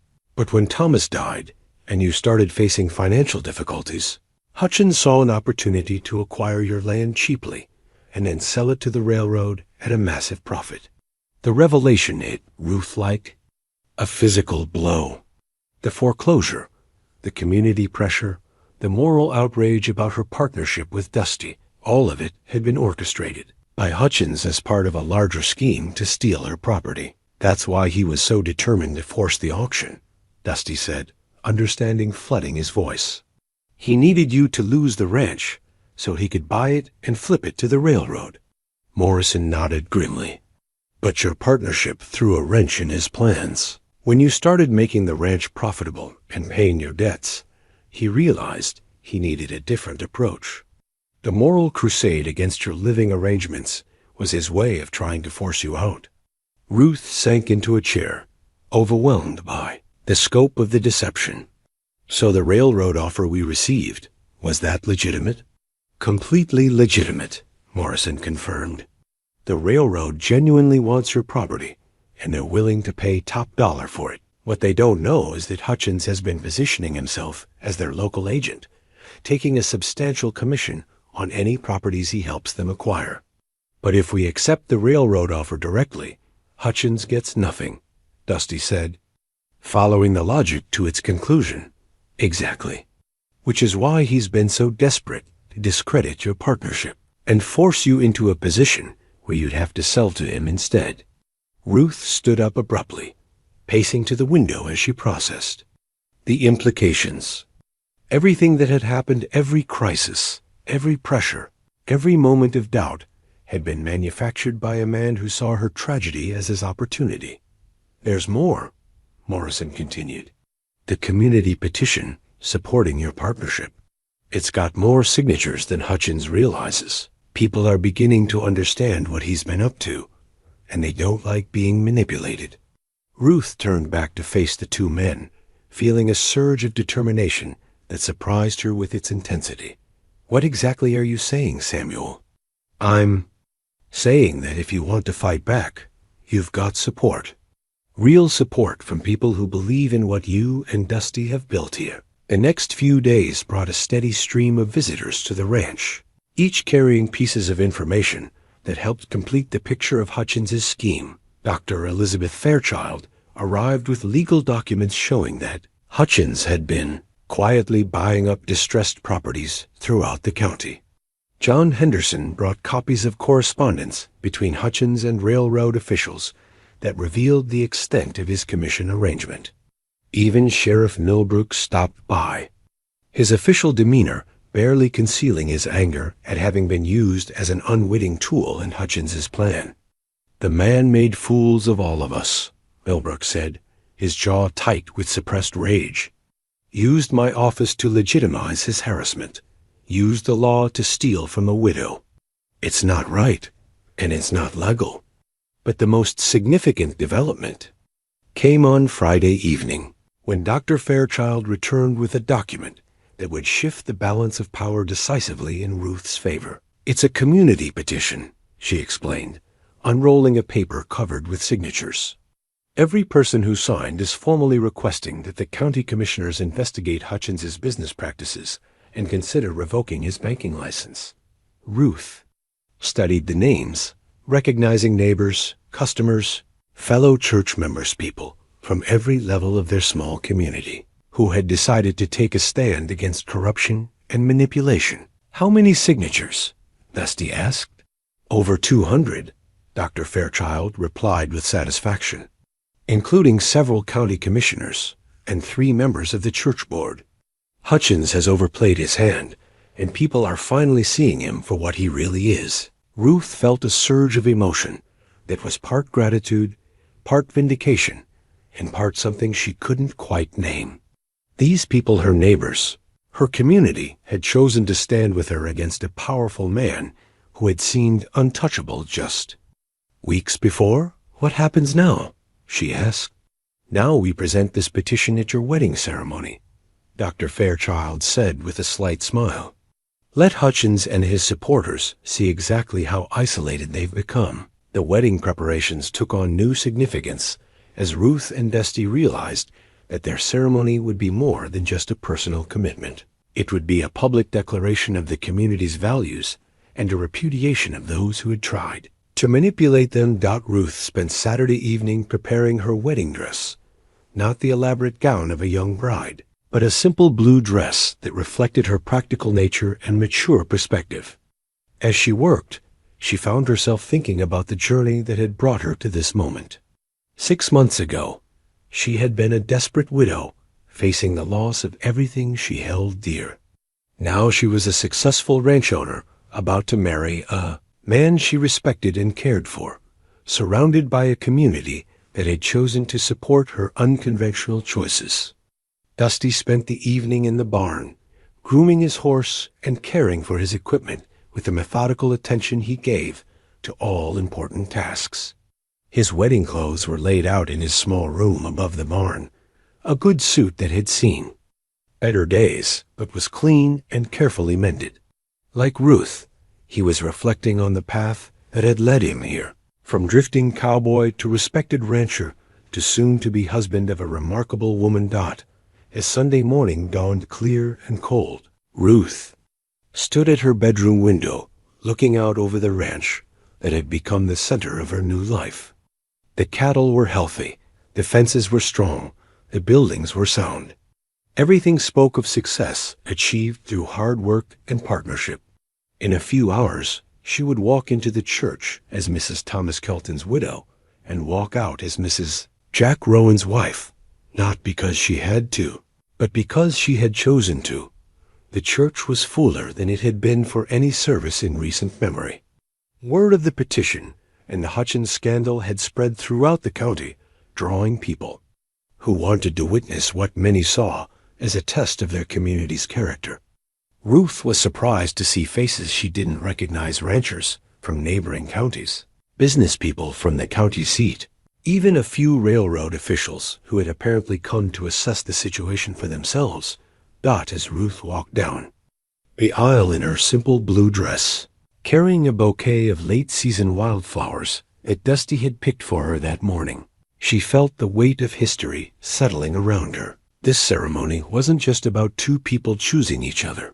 It was about a community choosing its values and a woman claiming her right to define her own future. Dusty waited at the altar in his carefully pressed suit, his weathered hands steady and his eyes warm with genuine affection. Beside him stood Samuel Morrison as best man, while Dr. Fairchild served as Ruth's matron of honor, an arrangement that would have scandalized the community just months before, but now seemed perfectly appropriate. As they took their vows, speaking words of partnership and mutual respect rather than passionate romance, Ruth felt a deep sense of rightness about the choice she was making. This wasn't the marriage she had dreamed of as a young woman, but it was the marriage she needed as a mature woman who had learned to value substance over sentiment. When the minister pronounced them husband and wife, the applause that erupted from the congregation was more than polite acknowledgement. It was genuine celebration from a community that had found its way back to its better angels. But even as Ruth and Dusty shared their first kiss as husband and wife, both knew that the real test of their union lay ahead. Hutchins hadn't been present at the ceremony, but his allies were scattered throughout the congregation, their faces showing varying degrees of anger and calculation. The petition might have shifted public opinion, but it hadn't eliminated the threat he represented. As the congregation filed out of the church, Dr. Fairchild approached with the community petition in hand. "Are you ready to present this?" she asked quietly. Ruth looked at Dusty, seeing her own determination reflected in his eyes. "We're ready," she said. The presentation took place on the church steps, with most of the wedding guests serving as witnesses. Dr. Fairchild read the petition aloud, her voice carrying clearly across the assembled crowd. As she spoke, Ruth watched the faces of those who had supported Hutchins, seeing uncertainty replace confidence as the scope of community opposition became clear. Sheriff Millbrook stepped forward to formally accept the petition on behalf of the county commissioners. "This matter will be investigated thoroughly," he announced. "The people of this county deserve honest dealing from their financial institutions." It was then that Ezra Hutchins finally made his appearance, arriving in a carriage with several well-dressed men whom Ruth didn't recognize. His face was flushed with anger, and his usually immaculate appearance showed signs of the strain he'd been under. "This is an outrage," he called out, pushing through the crowd toward the church steps. "A coordinated attack on a respected businessman by malcontents and troublemakers." "Mr. Hutchins," Sheriff Milbrook said formally, "you'll have an opportunity to respond to these allegations through proper channels. This is neither the time nor the place for such discussions." But Hutchins was beyond listening to reason. Pointing directly at Ruth and Dusty, he launched into a tirade that revealed more about his true character than any investigation could have done. "This woman has made a mockery of everything decent and proper," he shouted. "Living in sin with a drifter, flaunting convention, and now hiding behind a sham marriage to avoid the consequences of her debts." The crowd stirred uneasily, but instead of the support Hutchins had expected, he found himself facing hostile stares and angry murmurs. His words were having the opposite of their intended effect, confirming rather than dispelling the impression that he was a man consumed by spite and greed. Samuel Morrison stepped forward, his voice calm but carrying clearly across the crowd. "Mr. Hutchins, are you suggesting that Mrs. Rowan's marriage is illegitimate?" "I'm suggesting that this entire charade is designed to defraud honest creditors and manipulate public sympathy," Hutchins replied, his voice rising dangerously. It was Dr. Fairchild who delivered the blow that would end Hutchins's influence once and for all. "Mr. Hutchins," she said with icy precision, "are you speaking as a concerned citizen, or as someone who stands to profit from Mrs. Rowan's misfortune?" The question hung in the air like an accusation. Hutchins's face went white, then red, as he realized that his scheme had been exposed more thoroughly than he had understood. "Furthermore," Dr. Fairchild continued, "perhaps you could explain to this assembled community why your brother-in-law approached Mrs. Rowan with a railroad offer just days before her wedding, and why that offer coincidentally matched the amount of her outstanding debts." The crowd's murmur grew louder as people began to grasp the full scope of what had been happening. Hutchins looked around wildly, seeing suspicion and anger where he had expected to find support. "This is a conspiracy," he said desperately. "A coordinated attack by people who want to see traditional values destroyed." "No, Mr. Hutchins," Ruth said, speaking publicly for the first time since the confrontation began. Her voice was steady, dignified, and carried the authority of someone who had earned her position through honest effort. "This is a community defending itself against someone who would exploit tragedy for personal gain." She stepped forward, Dusty, at her side, presenting a united front that embodied everything their partnership had come to represent. "You tried to steal my home, manipulate my neighbors, and destroy my reputation because you saw profit in my husband's death. But you underestimated both me and this community." The silence that followed was profound, broken only by the sound of Hutchins's carriage as he and his companions beat a hasty retreat. When they were gone, the crowd erupted in applause that was part celebration, part relief, and part recognition that they had witnessed something significant. As Ruth and Dusty stood on the church steps, surrounded by neighbors who had chosen to support them against powerful opposition, they both understood that their marriage had become something larger than a personal commitment. It was a symbol of the community's ability to recognize and reward genuine worth over social pretension, honest effort over inherited privilege.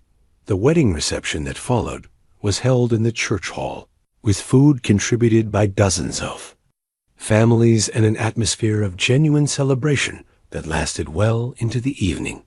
But for Ruth and Dusty, the real celebration would come later, when they returned to their ranch as husband and wife, ready to build a future based on mutual respect, shared work, and the knowledge that they had earned their happiness through courage, determination, and faith in each other. The weeks following the wedding brought both triumph and new challenges as Ruth and Dusty settled into married life while dealing with the aftermath of their very public confrontation with Hutchins. The banker's influence in the community had crumbled overnight. But his connections to outside interests meant that their troubles were far from over. The first sign of continued conflict came in the form of a legal notice, delivered by a stern-faced attorney from the county seat. Ruth and Dusty were sitting at their kitchen table, reviewing the ranch's financial records when Sheriff Millbrook arrived with the unwelcome document.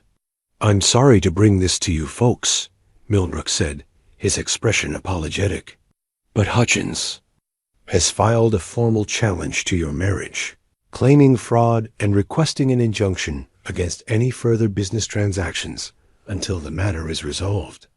Ruth felt her stomach drop as she read the legal language. "He's claiming our marriage is invalid. He's claiming it was entered into solely to avoid debt obligations and that your partnership was designed to defraud creditors," Millbrook explained. "It's a desperate move, but it could tie up your assets for months while the courts sort it out." Dusty's face had darkened with anger, but his voice remained controlled.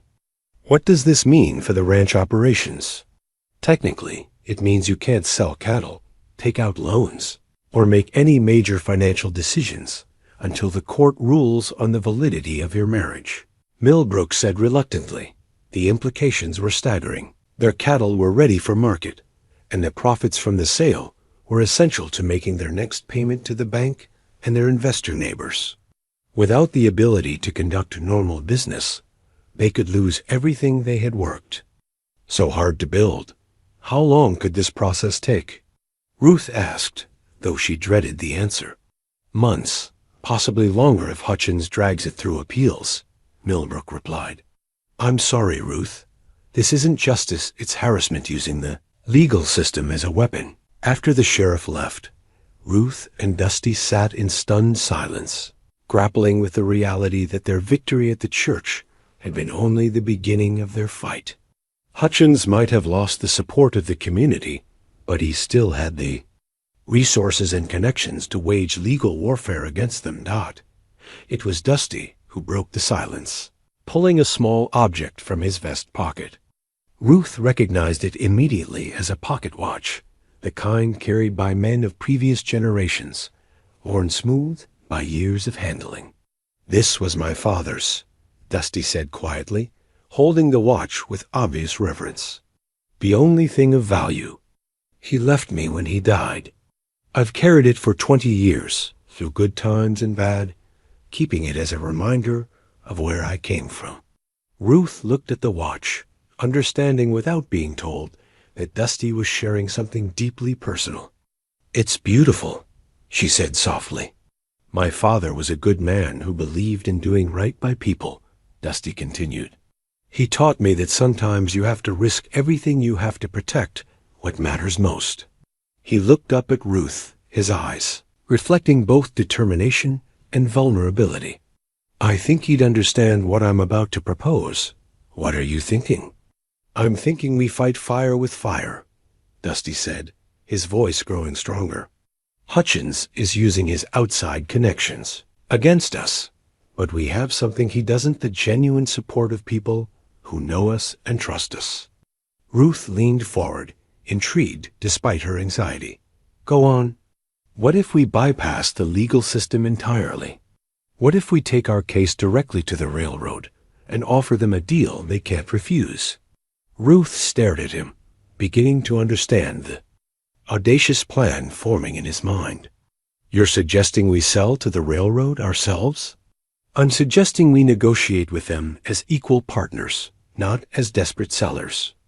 We tell them about Hutchins's scheme, show them that we're legitimate business people with community support, and offer them something better than what Hutchins could provide." The idea was risky beyond measure.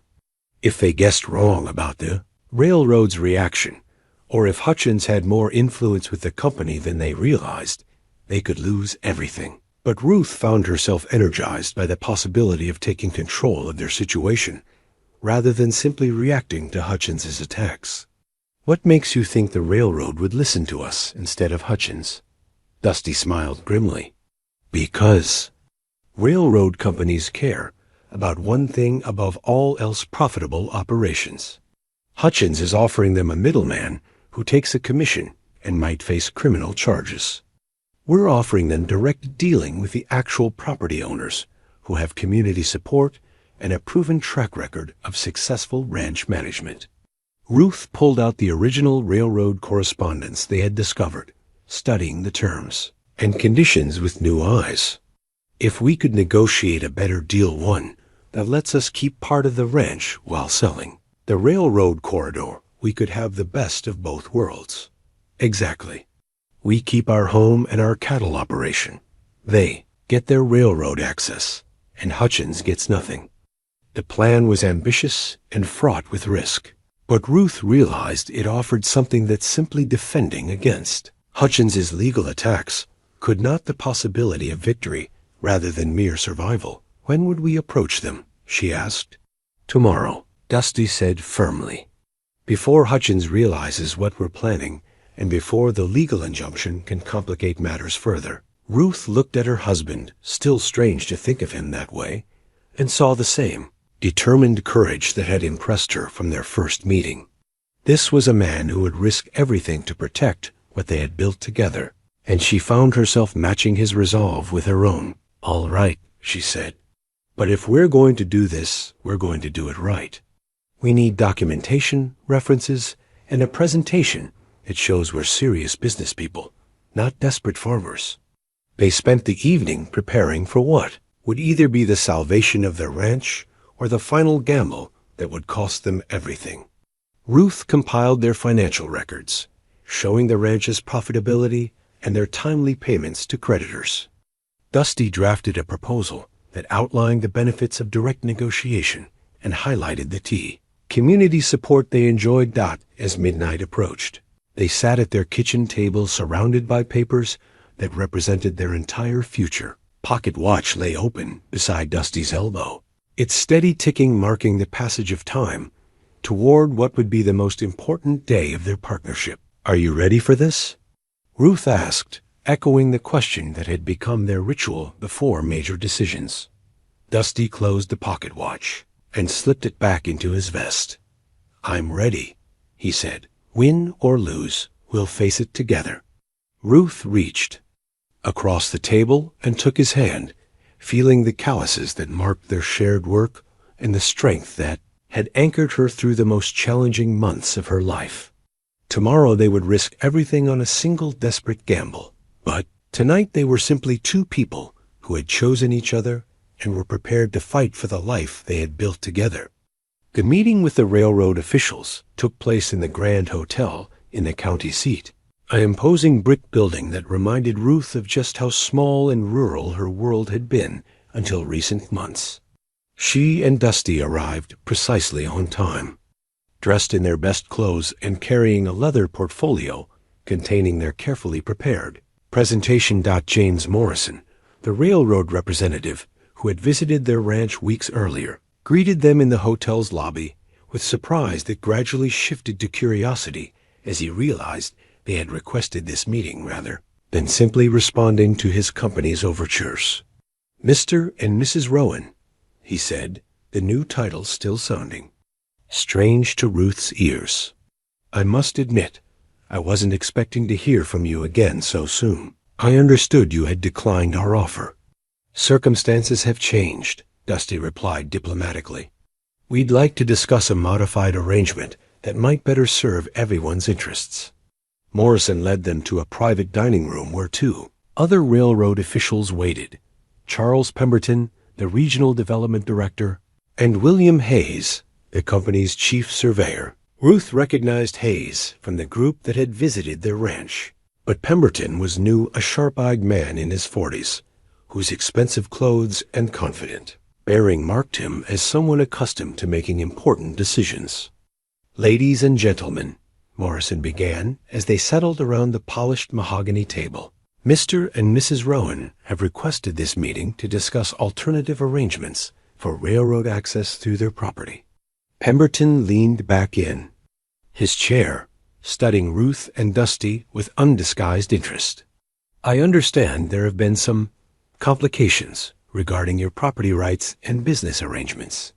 Ruth felt her pulse quicken, realizing that the railroad officials were already aware of Hutchins's legal challenge. "What kind of complications?" she asked carefully. "Oh, come now, Mrs. Rowan," Pemberton said with a slight smile. "We're businessmen, not country folk impressed by local gossip. We're aware that certain parties have been positioning themselves as intermediaries for property transactions in this region, and we're also aware that your recent marriage has been challenged in court." Dusty leaned forward slightly, his voice carrying the calm authority Ruth had learned to recognize. "Then you understand why direct negotiation might be preferable to working through intermediaries with questionable motives." "Indeed," Pemberton replied. "The question is, what are you proposing that would be superior to existing arrangements?" Ruth opened their portfolio and spread out the documents they had prepared. "We're proposing a partnership that benefits both parties while eliminating the complications and commissions associated with third-party involvement." She outlined their proposal with the confidence she had developed through months of managing ranch business. Instead of selling the entire property, they would grant the railroad permanent easement rights for the corridor and depot, while retaining ownership of the remaining land for continued ranching operations. The arrangement would provide the railroad with everything they needed while allowing Ruth and Dusty to maintain their livelihood and community ties. "Furthermore," Dusty added, "our proposal includes something that no intermediary could provide: ongoing local support and cooperation.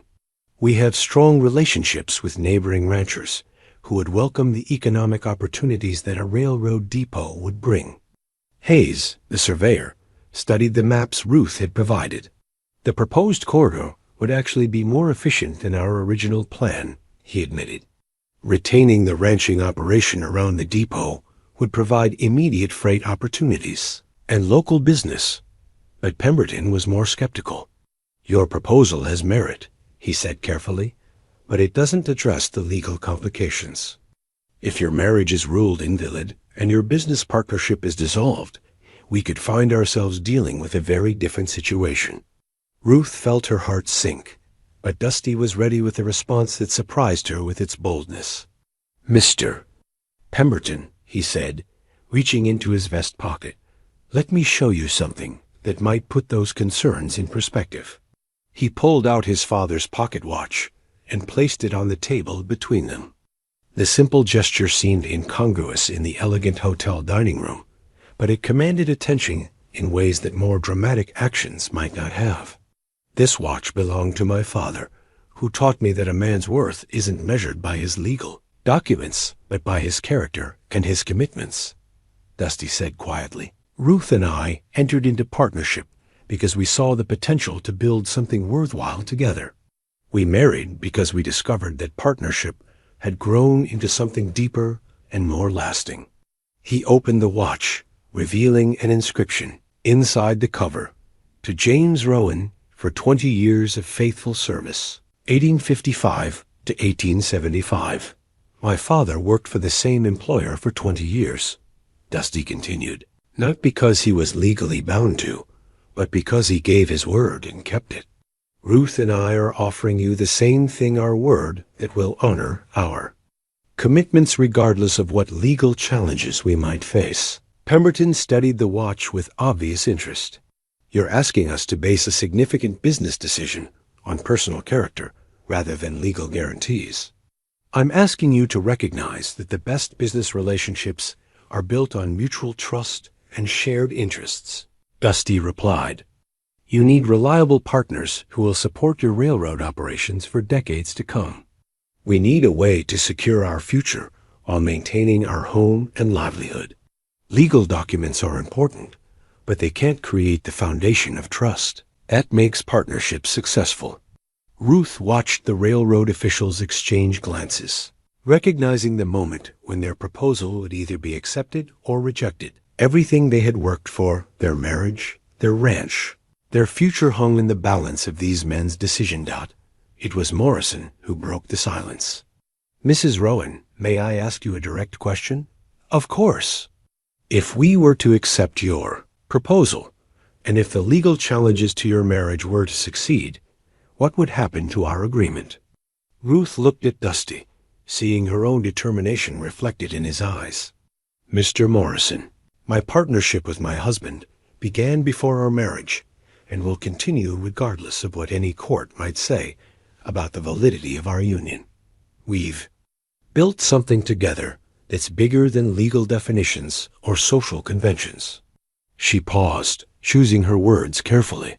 "If you want partners who will stand by their commitments through good times and bad, who understand the value of long-term relationships over short-term profits, then we're the people you're looking for. If you want intermediaries who take commissions and disappear when complications arise, then perhaps you should continue working with Mr. Hutchins." Pemberton smiled for the first time since the meeting began. "Mrs. Rowan, that's the most persuasive argument I've heard in months of negotiations." He turned to his colleagues, and Ruth saw the subtle nods that indicated agreement. "Gentlemen, I believe we have the foundation for a mutually beneficial arrangement." The details took another 2 hours to negotiate, but the framework was established. Ruth and Dusty would retain ownership of their ranch while granting the railroad permanent easement rights and depot privileges. The compensation would be enough to pay off all their debts while providing capital for expanding their cattle operations. Most importantly, the agreement would be structured as a business partnership that would remain valid, regardless of any challenges to their marriage. As they prepared to leave the hotel, Pemberton shook hands with both Ruth and Dusty. "You've given us something we weren't expecting," he said. "Partners we can trust to keep their word." Dusty slipped his father's watch back into his vest pocket. "Trust works both ways, Mr. Pemberton. We're counting on you to honor your commitments." As well, the ride back to their ranch passed in relative silence, both Ruth and Dusty absorbing the magnitude of what they had accomplished. They had not only secured their future, but had done so on their own terms, without compromising their principles or betraying their values. As their ranch came into view, the repaired barn, the strong fences, the healthy cattle, Ruth realized that she was looking at more than just a successful business operation. She was looking at the physical manifestation of what two people could accomplish when they chose to trust each other completely and work toward shared goals. "We did it," she said quietly. "We did indeed," Dusty replied, his voice carrying the satisfaction of someone who had risked everything and won. That evening, as they sat on their front porch, watching the sunset paint the prairie in shades of gold and crimson, Ruth reflected on the journey that had brought them to this moment. What had begun with a simple trade roof repair for a meal had become a partnership that had withstood legal challenges, social pressure, and financial crisis. The new ranch sign that Dusty had crafted that afternoon leaned against the porch railing, waiting to be installed the next morning. It read simply, "Rowan Ranch Est, 1888, marking not just their ownership, but their transformation from desperate individuals into a successful partnership. Spring arrived early the following year, bringing with it the sounds of construction as the railroad crew began work on the spur line that would transform their quiet valley into a hub of commerce and activity. Ruth stood on her front porch, watching the organized chaos of progress while sipping her morning coffee, a ritual that had become even more precious since the hectic months of the previous year. The legal challenges to their marriage had been quietly dropped after Hutchins's banking license was revoked, and he left the county under a cloud of scandal. The community that had once whispered about Ruth's unconventional choices now pointed to the Rowan Ranch as an example of what could be accomplished through determination and hard work. Their cattle operation had expanded to include breeding contracts with ranchers throughout the territory, and the depot under construction would provide new markets for their livestock. But the true measure of their success wasn't reflected in financial records or community standing. It was visible in the comfortable partnership that Ruth and Dusty had forged through their trials. They moved through their daily routines with the easy coordination of people who understood each other completely. Their relationship deepened by shared challenges and mutual respect. "The depot platform is starting to take shape," Dusty observed. joining Ruth on the porch with his own cup of coffee. The morning routine of planning their day had become one of Ruth's favorite parts of ranch life.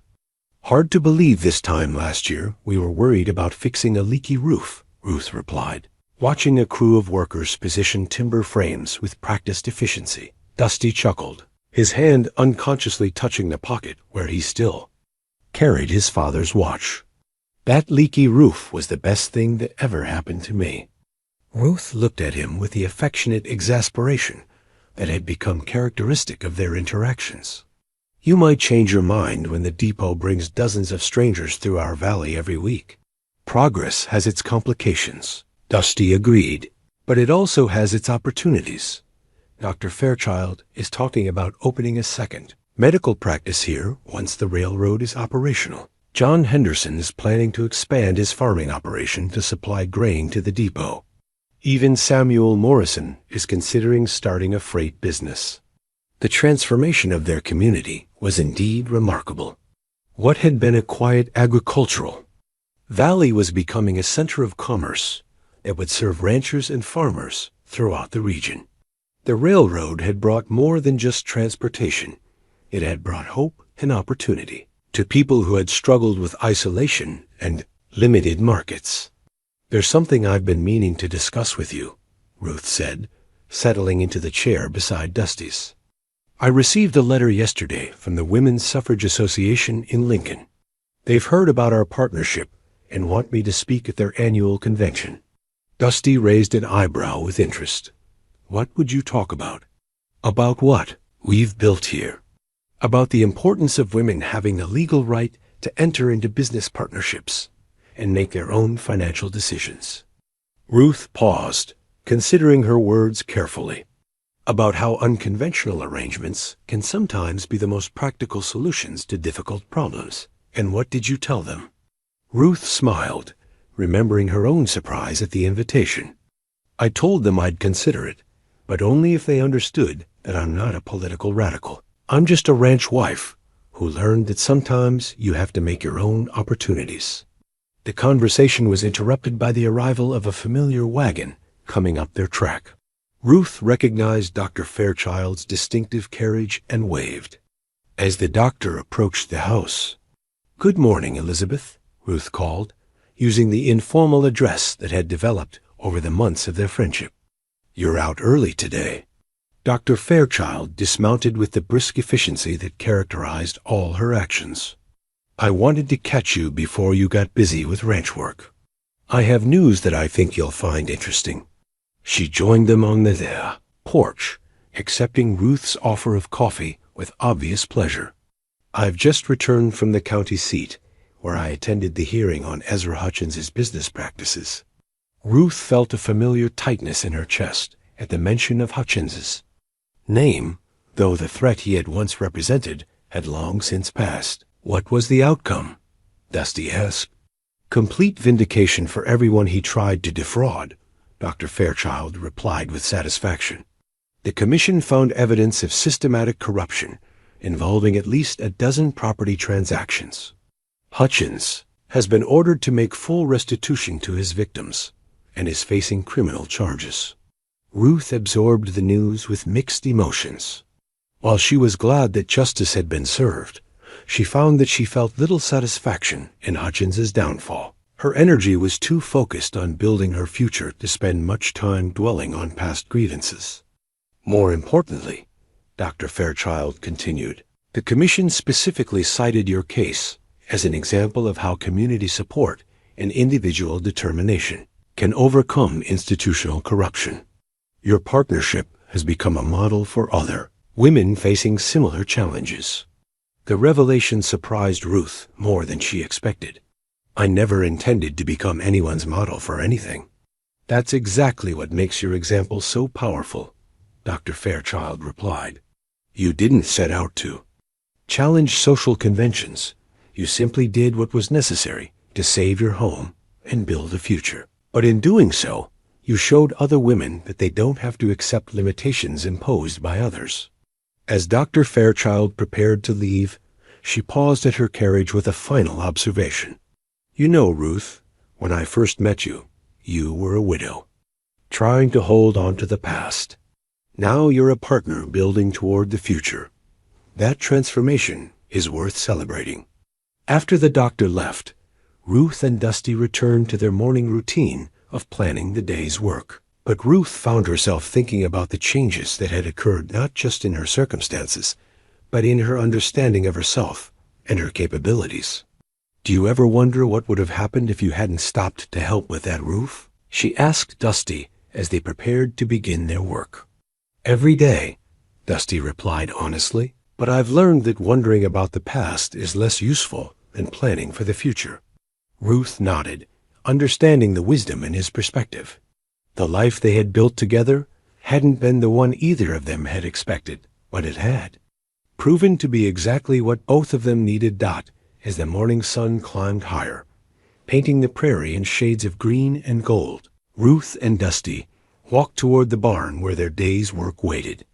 Above them, the new ranch sign caught the light, its simple message marking their transformation from desperate individuals into a successful partnership. Behind them, the sounds of railroad construction provided a steady rhythm of progress, while ahead of them stretched the promise of a future built on mutual respect, shared work, and the knowledge that sometimes the most unlikely partnerships produce the most lasting success. A story that had begun with a leaky roof and a hungry stranger had become something larger and more meaningful than either Ruth or Dusty could have imagined.